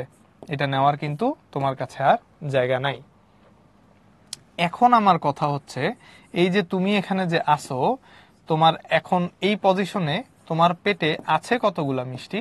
তোমার পেটে আছে হচ্ছে গিয়ে 4টা মিষ্টি। তোমার পেটে কয়টা মিষ্টি আছে? আছে হচ্ছে 4টা মিষ্টি। আর তুমি খেতে পারো কতগুলা? আমি তোমাকে গেট লাগাই দিলাম, বাইরে থেকে গেট লাগাই দেওয়ার পর বললাম যে কেমন আছো, তুমি বললো ভাইয়া অনেক ঠান্ডা লাগে। তো আমি তোমাকে বললাম যে মিষ্টি কি খাবা? তুমি বললা যে না ভাই, আমি এই ঘর থেকে বের হইতে চাই, আমার শুধুমাত্র ঠান্ডা লাগতেছে, আমার মিষ্টি টিষ্টি কিছু লাগবে না। তো আসলে আমি কি করছি, টেম্পারেচার কমাই দিয়ে তোমার এই ধারণ ক্ষমতাটা কমায় ফেলছি। সো যদি ধারণ ক্ষমতা কমায় ফেলি, তোমার পেটটাকে যদি আমি কেটে চাপায় ফেলি বা এরকম করে চাপ দিয়ে ছোট করে ফেলি, এই যে মিষ্টি আছে যতটুকু আছে ওইটুকু নিয়ে তোমার পেটটা কমপ্লিট হয়ে যাবে বা পেটটা ভরে যাবে। তাহলে এই ক্ষেত্রেও কিন্তু আমি ক্যাপিটাল আর বের করতে গেলে আমার কাছে আছে 4টা, আমি এখন এই ঠান্ডার মধ্যে খেতেও পারবো 4টা। এভাবেও যদি আমি 4/4 করি, তাহলেও কিন্তু আমার দিন শেষে দেখো ক্যাপিটাল আর এর ভ্যালু 100% আসতেছে। তার মানে আমি কিন্তু স্টিল বলতে পারি যে এই পজিশনে নিয়ে গেলেও এখানেও কিন্তু তোমার পেট মিষ্টি দ্বারা কি হয়ে আছে, স্যাচুরেটেড হয়ে আছে বা সম্পৃক্ত হয়ে আছে।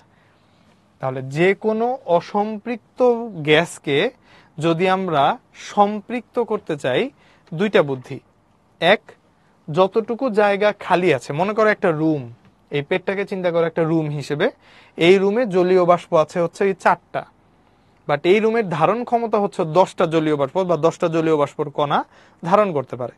সো তুমি দুইভাবে এটাকে সম্পৃক্ত করতে পারো। এক, বাইরে থেকে 6টা জলীয় বাষ্প সাপ্লাই দিয়ে এটাকে সম্পৃক্ত করতে পারো, অথবা দুই, যেহেতু জলীয় বাষ্প সাপ্লাই দেওয়া সম্ভব হতে নাও পারে সব সময়, সো যখন হবে না, আমরা তাপমাত্রাটাকে ঠাস করে নামায় দিব 13°C বা 12°C। একটা টেম্পারেচার আসলে ওর যে ধারণ ক্ষমতাটাই কমে যাবে। কমে গেলে সেই রুমটার ধারণ ক্ষমতা দিয়ে ওর ভিতরে যতটুকু জলীয় বাষ্প আছে তা দিয়ে ওটা সম্পৃক্ত হয়ে যাবে। এই যে আমরা যেই তাপমাত্রা ড্রপ করি এবং তাপমাত্রা ড্রপ করে নামায় নিয়ে এসে যেখানে আনার পর সম্পৃক্ত বানায় ফেলি, এই টেম্পারেচারটাকে আমরা বলি হচ্ছে শিশিরাঙ্ক বা ডিউ পয়েন্ট।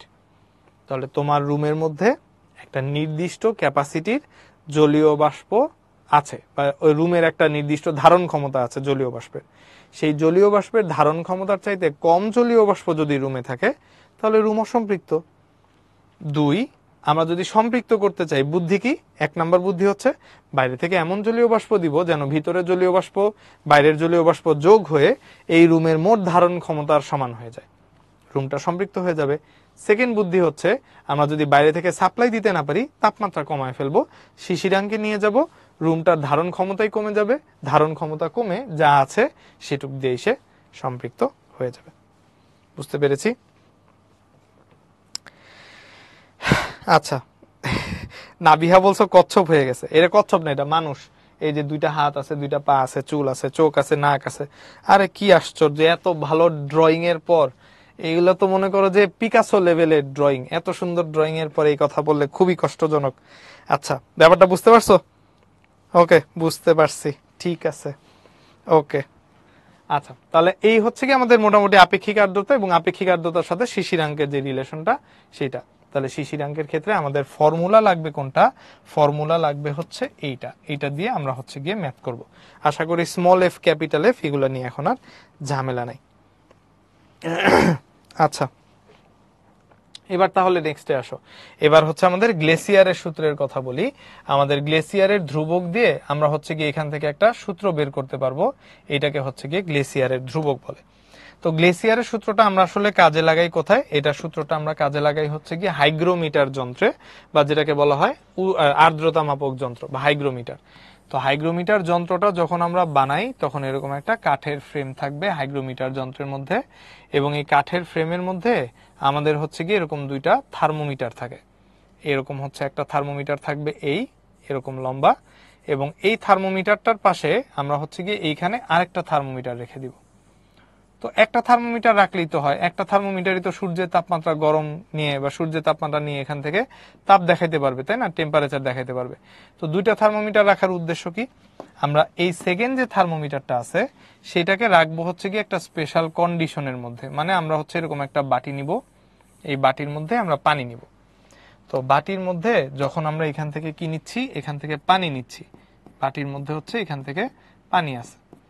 এই যে পানি আছে এইখান থেকে আমরা একটা সুতলি বা একটা সুতা এটার সাথে নিয়ে এটাকে পেঁচাবো, এইখানে ভিতরে থাকবে। এই সুতাটাকে নিয়ে আমরা হচ্ছে এটার মধ্যে এরকম করে পেঁচায় রেখে দিব। এরকম একটা সুতা আছে, সুতাটাকে আমরা নিয়ে এটার মধ্যে এইভাবে করে পেঁচায় রেখে দিব। তাতে কি হবে? পানি সুতা বেয়ে বেয়ে বেয়ে বেয়ে উপরের দিকে উঠবে এবং এটাকে ঠান্ডা রাখবে। তাহলে সূর্যের তাপ যখন এসে পড়বে, সূর্যের তাপ পড়ার পরে ও হচ্ছে গিয়ে সরাসরি সূর্যের তাপ গ্রহণ করবে, এবং তাপ গ্রহণ করে ওর তাপমাত্রা অনেকখানি বাড়বে। মানে এখানে হচ্ছে গিয়ে থার্মোমিটারের গায়ে এখানে এরকম দাগ কাটা থাকবে, সমস্যা নেই। আবার এই থার্মোমিটারের গায়ে হচ্ছে গিয়ে এরকম দাগ কাটা থাকবে। তবে এই থার্মোমিটারটাকে ভেজা সুতা দিয়ে পেঁচায় রাখার জন্য ওর তাপমাত্রা যতখানি পর্যন্ত উঠবে, ওর তাপমাত্রা তত বেশি উঠতে পারবে না, কারণ ও হচ্ছে একটু ঠান্ডা অবস্থায় থাকবে। তাহলে সেই ক্ষেত্রে এই টেম্পারেচার যেটা, এটাকে আমরা বলবো হচ্ছে θ1, আর এই টেম্পারেচার যেটা, এটাকে আমরা বলি হচ্ছে θ2। θ1টা কি? θ1 হচ্ছে শুষ্ক বাল্ব থার্মোমিটারের তাপমাত্রা, আর θ2 হচ্ছে আমাদের আর্দ্র বাল্ব থার্মোমিটারের তাপমাত্রা। আর থিটা হচ্ছে শিশিরাঙ্ক, আর এইখানে যে জি আছে এই জিটাকে আমরা বলি হচ্ছে গ্লেসিয়ারের ধ্রুবক বা গ্লেসিয়ারের ধ্রুবক। সো গ্লেসিয়ারের ধ্রুবকের মান আমরা কক্ষ তাপমাত্রায় দেয়া থাকবে। কক্ষ তাপমাত্রা মানে এই যে শুষ্ক বাল্বের যে তাপমাত্রাটা হয় সেই তাপমাত্রায় সর্বদা গ্লেসিয়ারের ধ্রুবকের ভ্যালুটা দেয়া থাকে। থাকলে আমরা হচ্ছে ফর্মুলাটা ফেলে এইখান থেকে থিটাটা বের করে নিয়ে আসতে পারবো। তো কনস্ট্যান্টের ভ্যালু প্রশ্নের মধ্যে দিয়ে দিবে, সো ঝামেলা নাই। এখান থেকে হচ্ছে আমরা মোটামুটি কাজ করতে পারবো আর কি। ওকে, এবার তাহলে আসলে 2টা ফর্মুলা দেখলাম, এগুলো দিয়ে একটু ম্যাথ দেখি। প্রথম ম্যাথটাই দেখো বুয়েটের। তো কোনো একদিনে বায়ুর আপেক্ষিক আর্দ্রতা 75%। তো আপেক্ষিক আর্দ্রতা হচ্ছে কি দিয়ে প্রকাশ করে? ক্যাপিটাল আর দিয়ে প্রকাশ করে। আমরা পার্সেন্টকে সরায় ফেলি। 75% মানে 75/100। 75/100 25 দিয়ে ভাগ করো, 3 25 75, 4 25 100। শিশিরাঙ্ক কত? 10 ডিগ্রি সেলসিয়াস। শিশিরাঙ্কে সম্পৃক্ত বাষ্পচাপ হচ্ছে 13.64। কিসে এটা? শিশিরাঙ্কে। তো শিশিরাঙ্কে সম্পৃক্ত বাষ্পচাপকে আমরা কি লিখি? স্মল এফ লিখি। আমাদের জিজ্ঞেস করেছে ওই দিনে ওই তাপমাত্রায়, মানে যে বায়ুর তাপমাত্রায় সম্পৃক্ত বাষ্পচাপ কত হবে, মানে আমাকে কোশ্চেনে ক্যাপিটাল এফ কত হবে জিজ্ঞেস করছে। এই সহজ অঙ্কটা গত বছর বুয়েটে প্রিলিতে আসছে। তার মানে আসলে বুয়েটেও অনেক যে কঠিন কোশ্চেন আসে বা আমি পারবো না টাইপের কোশ্চেন আসে, ডিইউতে সবসময় পারবো টাইপের কোশ্চেন আসে, এমন না ব্যাপারটা। তাহলে আমাদের এখানে ক্যাপিটাল আর এর ভ্যালু আমরা ইকুয়েশনটা লিখব। ক্যাপিটাল আর এর জন্য আমরা ইকুয়েশন লিখব হচ্ছে small F divided by capital F. Capital R এর জন্য আমরা ইকুয়েশন লিখব small F by capital F. Percent লিখলাম না, এই যে 100% দিয়ে গুণ করতে হয় একটা ইকুয়েশনে আছে। পার্সেন্ট লিখলাম না কেন, কারণ ওই যে আমি আর এর মানটা অলরেডি পার্সেন্ট সরাই ফেলছি, 3/4 নিয়ে আসছি। তাহলে এখান থেকে আমরা বেসিক্যালি বের করব ক্যাপিটাল এফ এর ভ্যালুটা। সো ক্যাপিটাল এফ এর ভ্যালু হবে small F divided by capital R. তাহলে স্মল এফ এর ভ্যালু প্রশ্নের মধ্যে বলে দিছে, বলে দেওয়া আছে হচ্ছে 13.64, আর ক্যাপিটাল আর এর ভ্যালু বলে দেওয়া আছে হচ্ছে 3/4। বাস, এখন তুমি 4টাকে একটু উপরে নিয়ে যাবা, তাহলে এটা চলে আসবে হচ্ছে 13.64 মাল্টিপ্লাইড বাই 4, নিচে থাকবে হচ্ছে 3।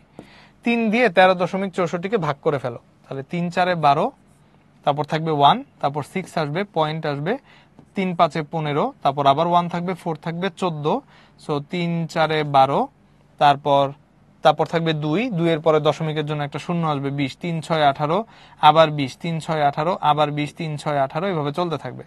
এটাকে আমরা হচ্ছে গিয়ে 4 দিয়ে কি করব, গুণ করে ফেলবো বা মাল্টিপ্লাই করে ফেলবো। তো 6 6 6 6 6 এভাবে যেহেতু চলে আসতে থাকবে কন্টিনিউয়াসলি, আমরা এটাকে অ্যাপ্রক্সিমেট ধরে নেই 4.5, এবং আমরা জানি দশমিকের পর 6 থাকলে আগে 1 যোগ হয়, তাহলে 4.55, মানে আমরা অ্যাপ্রক্সিমেটলি 4.55 ধরে নিলাম। ওকে আমরা 4 দিয়ে গুণ করে দিব, তাহলে রেজাল্ট আসে কত, 4 5 20 0, হাতের 2, 4 5 20, 2 22 2, হাতে থাকবে 2, 4 4 16, আর 2 হচ্ছে গিয়ে 18। কয় ঘর আগে দশমিক, 2 ঘর আগে দশমিক, তাহলে 18.20, এবং মিলিমিটার মার্কারি প্রেসার এরকম একটা ভ্যালু আসার কথা। এখন দেখো 18.20 আমাদের কোন অপশনের সাথে ক্লোজলি মিলে, এই যে 18.19, 18-র আশেপাশে তো আর কোনো অপশন নাই, তাহলে এমনিতেও আমি বুঝতে পারি এটার অ্যান্সার হবে বি। আর 19 যে কথা, 2 হচ্ছে একই কথা, সো পয়েন্টের পরে 2 থাকলে একই জিনিস আসবে। ঠিক আছে, তাহলে এই হচ্ছে কি আমাদের ভ্যালু দেয়া আছে। এখন আমাকে কে যেন কোশ্চেন করলো, আফিফা জিজ্ঞেস করছো, তাহলে স্যার শিশিরাঙ্কটা কেন দেওয়া আছে? এমনি শিশিরাঙ্ক তো আমাদের লাগবে না, হ্যাঁ, ওইটা জাস্ট দেওয়া আছে যে তুমি অঙ্কটা দেখো সলভ করে ফেলছো, অ্যান্সারও পেয়ে গেছো, কিন্তু তোমার মনে হয় যে খচখচানি একটা রয়ে গেল যে এটা তো ইউজ করলাম না, এটা তাইলে কেন দিল, ওইটা নিয়ে তুমি যে আরো 5 মিনিট ভাববা, ওই সময় নষ্টের জন্য দেয়া আছে। ঠিক আছে, সো একটু কেয়ারফুল থাকা লাগবে। আচ্ছা, নেক্সটে যাই। নেক্সটে দেখো বলছে কোন স্থানের বায়ুর তাপমাত্রা 20 আর আপেক্ষিক আর্দ্রতা হচ্ছে 60%। আমরা আপেক্ষিক আর্দ্রতা পেলেই আগে ওইটার পার্সেন্টেজটা সরায় ফেলবো। সো 60% মানে 60/100, 20 দিয়ে ভাগ করলে 3 20 60, 5 20 100, 3/5। উক্ত স্থানের তাপমাত্রা যদি কমে গিয়ে 14 ডিগ্রি সেলসিয়াস হয়, তাহলে কত শতাংশ জলীয় বাষ্প ঘনীভূত হয়ে, আমাদের ঘনীভূত হওয়ার কথা বলছে, তরলে পরিণত হবে। তো যে দিনের তাপমাত্রা 20 ডিগ্রি সেলসিয়াস, এটা হচ্ছে গিয়ে এয়ার টেম্পারেচার, তাই না, মানে বায়ুর তাপমাত্রা আর কি, এটা হচ্ছে এয়ার টেম্পারেচার। এই তাপমাত্রায় সম্পৃক্ত বাষ্পচাপ হচ্ছে 50 মিলিমিটার মার্কারি, তাহলে এটা হচ্ছে আমাদের বায়ুর তাপমাত্রায় চাপ, যেটা হচ্ছে বেশি হয়, সো এটা ক্যাপিটাল এফ। আর 14 ডিগ্রি সেলসিয়াস কিন্তু শিশিরাঙ্ক না, তো জাস্ট বলে দিচ্ছে যে আমি টেম্পারেচার কমায় 14-এ নিয়ে আসছি। তো জলীয় বাষ্প ঘনীভূত হয়েছে, এটার মানে হচ্ছে গিয়ে আমাদের জলীয় বাষ্প ঘনীভূত হওয়া শুরু হয় কখন, শিশিরাঙ্কে। আমরা এখান থেকে যেটা মনে রাখবো সেটা হচ্ছে যে যখন আমরা শিশিরাঙ্ক চিন্তা করি, শিশিরাঙ্কে আমাদের শিশিরাঙ্কের আগে কিন্তু তুমি জলীয় বাষ্পকে পানি হিসেবে দেখবা না, শিশিরাঙ্ক পর্যন্ত আনস্যাচুরেটেড থাকে, যখন ও আর নিতে পারবে না তখন হচ্ছে পানিতে কনভার্ট করে ফেলে। সো শিশিরাঙ্কে জলীয় বাষ্প কি হবে, পানি হওয়া শুরু করবে। সো পানি হওয়া মানে শিশিরাঙ্কে জলীয় বাষ্প হচ্ছে আমাদের ঘনীভূত হওয়া শুরু হবে। ঠিক আছে, এইখানে তুমি হচ্ছে গিয়ে প্রথম হওয়া শুরু হবে। সো এখানে হচ্ছে তুমি হচ্ছে আমাদের প্রথম পানির ফোঁটাটা দেখতে পারবা, প্রথম পানির ফোঁটা দেখতে পারবা রুমে কখন, যখন তুমি শিশিরাঙ্কে উপস্থিত হবা তখন। তাহলে আমরা ক্যাপিটাল এফ এর ভ্যালু জানি, আর জানি কি জানি না, শিশিরাঙ্কে চাপ কত সেটা জানি না। তাহলে সেই ক্ষেত্রে ক্যাপিটাল আর এর ইকুয়েশন হচ্ছে small F divided by capital F. তাহলে শিশিরাঙ্কে বাষ্পচাপ, শিশিরাঙ্ক কি আমরা জানি না, অঙ্কতে কি ভ্যালু দেয়া আছে না, তাহলে শিশিরাঙ্কে আমরা বের করব হচ্ছে বাষ্পচাপ কত হয় সেটা। আমার শিশিরাঙ্কে টেম্পারেচার জেনে লাভ নাই, অঙ্ক করব বাষ্পচাপ দিয়ে। তাহলে স্মল এফ বের করব। তো ক্যাপিটাল আর যদি small F by capital F হয়, স্মল এফ কি হবে, স্মল এফ হবে ক্যাপিটাল আর গুণ এফ। ক্যাপিটাল আর এর ভ্যালু কত আমরা বের করে রাখছি 3/5। ক্যাপিটাল এফ এর ভ্যালু কত, এটার ভ্যালু হচ্ছে কোশ্চেনে বলে দেওয়া আছে 50। তাহলে 50 ভাগ 5 10, 3 10 কত হবে 30। তাহলে আমাদের শিশিরাঙ্কে বাষ্পচাপ কত পেলাম, শিশিরাঙ্কে বাষ্পচাপ হচ্ছে 30 মিলিমিটার মার্কারি। মানে 50 মিলিমিটার থেকে তুমি যদি চাপ কমাও, তাপমাত্রা তো কমাবাই, তাপমাত্রা কমার সাথে সাথে প্রেসার কমবে। সো প্রেসার কমতে কমতে যখনই 30-এ চলে আসবে তখনই হচ্ছে পানি ঘনীভূত হওয়া শুরু হবে। কিন্তু তুমি 30 মিলিমিটার পর্যন্ত এসে থেমে যাও নাই, প্রেসারকে তুমি টেম্পারেচার আরো কমায় ফেলছো এবং কমাতে কমাতে উপনীত হয়েছে কততে, 14তে, যেখানে এসে আমাদের চাপ হয়ে গেছে 24 মিলিমিটার মার্কারি। এই যে 14 ডিগ্রি সেলসিয়াসের জন্য আমাদের এখানে হয়ে গেছে কতটুকু, 24 মিলিমিটার মার্কারি। তো 30 মিলিমিটারই তোমার শিশিরাঙ্কে বাষ্পচাপ, এখানে আসার সাথে সাথেই পানি জমা শুরু হবে। তুমি যদি এখন আরো নিচে নামাও তাহলে পানি আরো বেশি ঘনীভূত হবে। তো এটাই জিজ্ঞেস করছে যে পানি যেহেতু আরো বেশি ঘনীভূত হবে বা জলীয় বাষ্প আরো বেশি ঘনীভূত হবে, কত পার্সেন্ট জলীয় বাষ্প ঘনীভূত হবে, সেটাই হচ্ছে আমাকে এখান থেকে জিজ্ঞেস করছে। তাহলে আমাদের এখান থেকে বের করতে হবে পার্সেন্টেজ, মানে হলো শতকরা ঘনীভূত বাষ্প, আমাদের যেই পরিমাণ বাষ্প ঘনীভূত হয়েছে সেটার পার্সেন্টেজ বা শতকরা। গতদিন আমরা একটা অঙ্কের মধ্যে তোমাদেরকে মনে আসির ভাই দেখাইছিল যে যদি আমাদের এরকম পার্সেন্টেজ বের করতে হয় তাহলে পরিবর্তন ডিভাইডেড বাই ইনিশিয়াল বা আদি তার সাথে গুণ করতে হয় 100। তো আমাদের 30 থেকে নিয়ে আমরা আরো বেশি নামায় ফেলছি, কত বেশি নামাইছি 24। তাহলে 30 থেকে আমরা নেমে গেছি 24-এ, বাট আমাদের থাকার কথা ছিল কততে, 30-এ। এটার সাথে আমরা গুণ করব কত, 100%। তাহলে 30 মাইনাস 24 মানে হচ্ছে 6, 6/30 মাল্টিপ্লাইড বাই 100। 30-কে 6 দিয়ে ভাগ করলে 5 আসবে, 100-কে 5 দিয়ে ভাগ করলে 20 আসবে। তাহলে আমাদের ঘনীভূত তরলের পরিমাণ কত পার্সেন্ট, ঘনীভূত তরল হচ্ছে 20%। এর মানে ছিল হচ্ছে বায়ুর তাপমাত্রা 50 মিলিমিটার মার্কারি বায়ুর তাপমাত্রায়। তুমি তাপমাত্রা কমাতে কমাতে কমাতে কমাতে শিশিরাঙ্কে চলে আসছো, শিশিরাঙ্কে চাপ হয়ে গেছে হচ্ছে কত 30, এবং তুমি 30-এ থেমে থাকো নাই, তাপমাত্রা আরো কমাতে কমাতে 14 ডিগ্রি সেলসিয়াসে আসছো, যখন চাপ কমে কত হয়ে গেছে 24 হয়ে গেছে। তাহলে এই যে 30 থেকে 24-এ নিয়ে আসছো, এই 6 কমার জন্য আমাদের মোটামুটি 20% পরিমাণ জলীয় বাষ্প এর মাঝখানে কি হয়ে গেছে, পানিতে কনভার্ট হয়ে গেছে। ওকে ওকে ঠিক আছে, তাহলে আশা করি এটা বোঝা গেল শতকরা ঘনীভূত বাষ্প কিভাবে করে পার্সেন্টেজে বের করতে হয়। নেক্সট স্টেপ দেখো, বলছে যে কোনো একদিন সিক্ত আর শুষ্ক বাল্ব, সিক্ত হচ্ছে গিয়ে ভেজাটা আর শুষ্ক হচ্ছে গিয়ে শুকনাটা। তাহলে সিক্ত হচ্ছে ভেজা, এটা হচ্ছে 50, সিক্ত শুষ্ক বাল্ব আর্দ্রতা সম্পন্ন যন্ত্রের শুষ্ক বাল্বের পাঠ, শুষ্ক বাল্বের পাঠ হচ্ছে 50, তাহলে এটা হচ্ছে θ1। আর সিক্ত বাল্বের পাঠ হচ্ছে গিয়ে 40, এই 40টা হচ্ছে তাহলে কি, এটা হচ্ছে আমাদের θ2। ওই দিনের শিশিরাঙ্ক বের করতে হবে, ওই দিনের আপেক্ষিক আর্দ্রতা নির্ণয় করতে হবে। তো θ1 যদি জানি, θ2 যদি জানি, নির্ণেয় শিশিরাঙ্কে আর 50 ডিগ্রি সেলসিয়াস তাপমাত্রায়, 50 ডিগ্রি কি এই যে আমাদের θ1, তাই না, θ1 হচ্ছে 50 ডিগ্রি সেলসিয়াস। তাহলে 50 ডিগ্রি সেলসিয়াস তাপমাত্রায় সম্পৃক্ত বাষ্পচাপ হচ্ছে যথাক্রমে এত এবং হচ্ছে এত। এই প্রথমটা কোনটা, প্রথমটা হচ্ছে শিশিরাঙ্গে বাষ্পচাপ মানে স্মল এফ, আর 50 ডিগ্রি সেলসিয়াস তাপমাত্রায় বাষ্পচাপ কত, এটা, তার মানে এটা হচ্ছে ক্যাপিটাল এফ। ক্যাপিটাল আর বের করা তো সহজ, স্মল এফ ক্যাপিটাল এফ আছে, বের করে ফেলতে পারবো। আর হচ্ছে আমাদের গ্লেসারের ধ্রুবকটা বলে দেওয়া আছে, এটার ভ্যালু হচ্ছে 1.6, তাহলে এটা হচ্ছে আমার জি এর ভ্যালু। এখন ফর্মুলা ফেলি, তাহলে এখান থেকে কি কি ভ্যালু বের করা যাবে। প্রথম কথা হচ্ছে থিটার ইকুয়েশনটা কি ছিল, θ1 minus θ is equals to g into θ1 minus θ2। তাহলে এখান থেকে আমরা বের করতে চাই শিশিরাঙ্ক কত হবে, থিটা। তো থিটাকে এই পাশে নিয়ে যাব, আর এই পাশে এই জি ইন্টু θ1 মাইনাস θ2 এই পাশে মাইনাস হয়ে চলে আসবে। তাহলে θ1 এর ভ্যালু কত, ওই যে আমাদের ওখানে বলে দেওয়া আছে 50 মাইনাস জি এর ভ্যালু হচ্ছে 1.6, আর θ1 মাইনাস θ2 মানে হচ্ছে 50 মাইনাস এটার θ2 এর ভ্যালু হচ্ছে 40।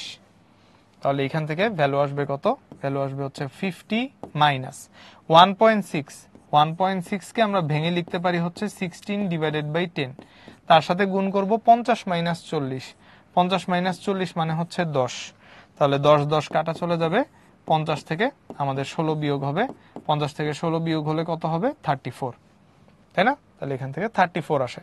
তাহলে থিটার ভ্যালু কত বা ওই দিনের শিশিরাঙ্কের ভ্যালু কত, ওই দিনের শিশিরাঙ্কের ভ্যালু হচ্ছে 34 ডিগ্রি সেলসিয়াস। এটা একদম সোজা। আর আমার কাছে 2 নম্বরে আরেকটা যে জিনিস জানতে চাইছে সেটা হচ্ছে আপেক্ষিক আর্দ্রতা ক্যাপিটাল আর কত হবে। তো স্মল এফ যেটা আছে তাকে ক্যাপিটাল এফ দিয়ে ভাগ করে দিব, এখান থেকে সুন্দর মতো আপেক্ষিক আর্দ্রতা পাওয়া যাবে। স্মল এফ এর ভ্যালু কত, এটার ভ্যালু বলা হচ্ছে 15 into 10 to the power minus 3, আর আপেক্ষিক আর্দ্রতা তো আবার 100 দিয়ে গুণ করতে হয়, তাহলে এখানে small F by capital F into 100%। Small F এর ভ্যালু কত, এটার ভ্যালু হচ্ছে গিয়ে 15 into 10 to the power minus 3, capital F এর ভ্যালু হচ্ছে 25 into 10 to the power minus 3, গুণ করব কত দিয়ে, গুণ করব 100 দিয়ে। 10 টু দি পাওয়ার মাইনাস 3 চলে যাবে, 100 কে 25 দিয়ে ভাগ করব 4, 4 কে 15 দিয়ে গুণ করব 4 15 60, রেজাল্ট আসবে কত পার্সেন্ট, রেজাল্ট আসবে হচ্ছে 60%। ঠিক আছে, তাহলে এই তো এখান থেকে আমাদের ভ্যালু চলে আসলো। এই যে তাসলিম মা বলছো 34 আর হচ্ছে গিয়ে 60, অয়ন বলছো ইজি ম্যাথ, ইয়েস। আচ্ছা, অনেকেই ব্রেক চাচ্ছ, এই আমরা এখনই ব্রেকে চলে যাবো একটু পরে। আশা করি এটা বুঝতে পারছি সবাই। আচ্ছা, বিবিধ বা মিসসেলেনিয়াস এটা হচ্ছে কঠিন কিছু না। এই যে চার্লসের সূত্র অনুসারে আমরা গতদিন হচ্ছে গিয়ে তোমাদেরকে আসির ভাইয়া পড়ানোর সময় এটা কিন্তু দেখাইছে যে চার্লসের সূত্র অনুসারে আমরা হচ্ছে V theta is equals to V naught 1 plus theta by 273, ওইটাকে হচ্ছে গামা পি হিসেবে ধরতে পারি, এবং এই গামা পি কে আমরা কি বলি, এটাকে বলি হচ্ছে স্থির চাপে গ্যাসের আয়তন প্রসারণ গুণাঙ্ক। আবার একই রকমের ফর্মুলা আমরা চাপের জন্যও লিখতে পারি, এটা হচ্ছে গেলুসেকের সূত্র থেকে আসে, এবং এখানেও আমরা যে গামা ভি লিখি এটা হচ্ছে গিয়ে স্থির আয়তনে এই আমাদের চাপ প্রসারণ গুণাঙ্ক, এগুলো আমাদের 9-10 এর বইও ছিল। তো এই দুইটা ফর্মুলার এইটা থেকে হচ্ছে গিয়ে একবার এই যে রাজশাহী ভার্সিটির 21-22 একটা প্রশ্ন আসছে যে স্থির চাপে নির্দিষ্ট কোনো গ্যাসের আয়তন 0 ডিগ্রি সেলসিয়াস তাপমাত্রায় 8 মিটার কিউব, তাহলে 0 ডিগ্রি সেলসিয়াস তাপমাত্রায় যেটা থাকে ওটা হচ্ছে ভি নট, এবং 25 ডিগ্রি সেলসিয়াস তাপমাত্রায় 18 মিটার কিউব, তাহলে এটা হচ্ছে আমাদের ভি থেটা, আর এই যে 25 দেয়া আছে এটা হচ্ছে আমাদের থেটা। আমাদের জিজ্ঞেস করেছে গ্যাসের স্থির চাপে আয়তন প্রসারণ সহ বা আয়তন প্রসারণক কত হবে। তো ফর্মুলাটা লিখে ফেলি, V theta is equals two হচ্ছে ভি নট, তার সাথে আছে হচ্ছে 1 প্লাস গামা পি, তার সাথে থিটা। তাহলে এইখান থেকে আমরা হচ্ছে ভি থিটার নিচে ভি নট কে নিয়ে যাই, আর এই পাশে হচ্ছে আমরা লাগবো 1 প্লাস গামা পি, তার সাথে গুণ থাকবে হচ্ছে 25। তাহলে সেই ক্ষেত্রে এটার ভ্যালু কত আসে, V theta by V naught, V থিটার ভ্যালু কত, ভি থিটার ভ্যালু হচ্ছে গিয়ে 18 আর ভি নটের ভ্যালু হচ্ছে 8, তাহলে আমরা 18 বাই 8 কে 2 দিয়ে ভাগ করলে এটা আসবে 9 আর এটা আসবে হচ্ছে 4।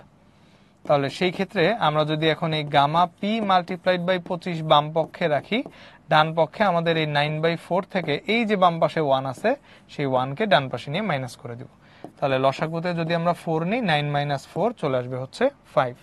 তাহলে এখান থেকে আমার যে গামা পি এর ভ্যালু, সেই গামা পি এর ভ্যালু আসবে হচ্ছে 5 ডিভাইডেড বাই 25 মাল্টিপ্লাইড বাই 4, তার মানে আমরা 5 কে কত দিয়ে ভাগ করব, 100 দিয়ে। এর মানে আমার গামা পি এর ভ্যালু আসবে হচ্ছে 0.05 পার ডিগ্রি সেলসিয়াস, পার ডিগ্রি সেলসিয়াস। 0.05 কোথায় আছে, 0.05 বি নাম্বার অপশনে আছে, সো এটা হচ্ছে কি আমাদের কারেক্ট অ্যান্সার আর কি। ইয়েস, এই যে অলরেডি সবার অ্যান্সার বি আসছে, ভেরি গুড। তাহলে আশা করি বুঝতে পারছি।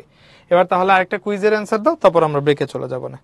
তাহলে এখানে হচ্ছে কুইজ নাম্বার 2 আমি লঞ্চ করে দিলাম, কোশ্চেনটা ভালো মতো পড়ো, পড়ে হচ্ছে আমাকে কারেক্ট অ্যান্সারটা এখানে জানাও। আচ্ছা, ম্যাক্সিমামই দেখতে পাচ্ছি অ্যান্সার দিচ্ছ সি। Very good. তাহলে এখান থেকে আশা করি আর কিছু লাগবে না। Still A B C D সবগুলোতে আমি অ্যান্সার পেয়েছি, সি তে সবচেয়ে বেশি আসছে। Very good. এটা তাহলে যারা যারা অ্যান্সার দিছি ঠিক মতো মনোযোগ দিয়ে ক্লাসটা দেখছি। অসম্পৃক্ত বাষ্পের ক্ষেত্রে কোনটি সঠিক নয়? কোনটা সঠিক নয় মানে হচ্ছে যে কোনো একটা অপশন ভুল আছে, বাকি তিনটা কারেক্ট। অসম্পৃক্ত বাষ্প বয়েলের সূত্র মানে কারেক্ট।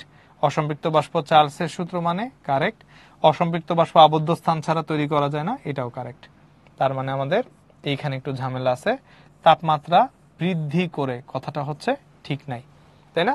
আমরা একটু আগে দেখলাম যে আমরা যদি আনস্যাচুরেটেড মানে অসম্পৃক্ত বাষ্প নেই, আনস্যাচুরেটেড বাষ্প নেই, এবং এই অসম্পৃক্ত বাষ্পের ক্ষেত্রে যদি আমরা টেম্পারেচারকে কমায় ফেলি, তাপমাত্রা কমাই, ঠান্ডা করি, তাহলে সেই অসম্পৃক্ত বাষ্প তাপমাত্রা কমালে স্যাচুরেটেড বা সম্পৃক্ত বাষ্পে পরিণত হয়।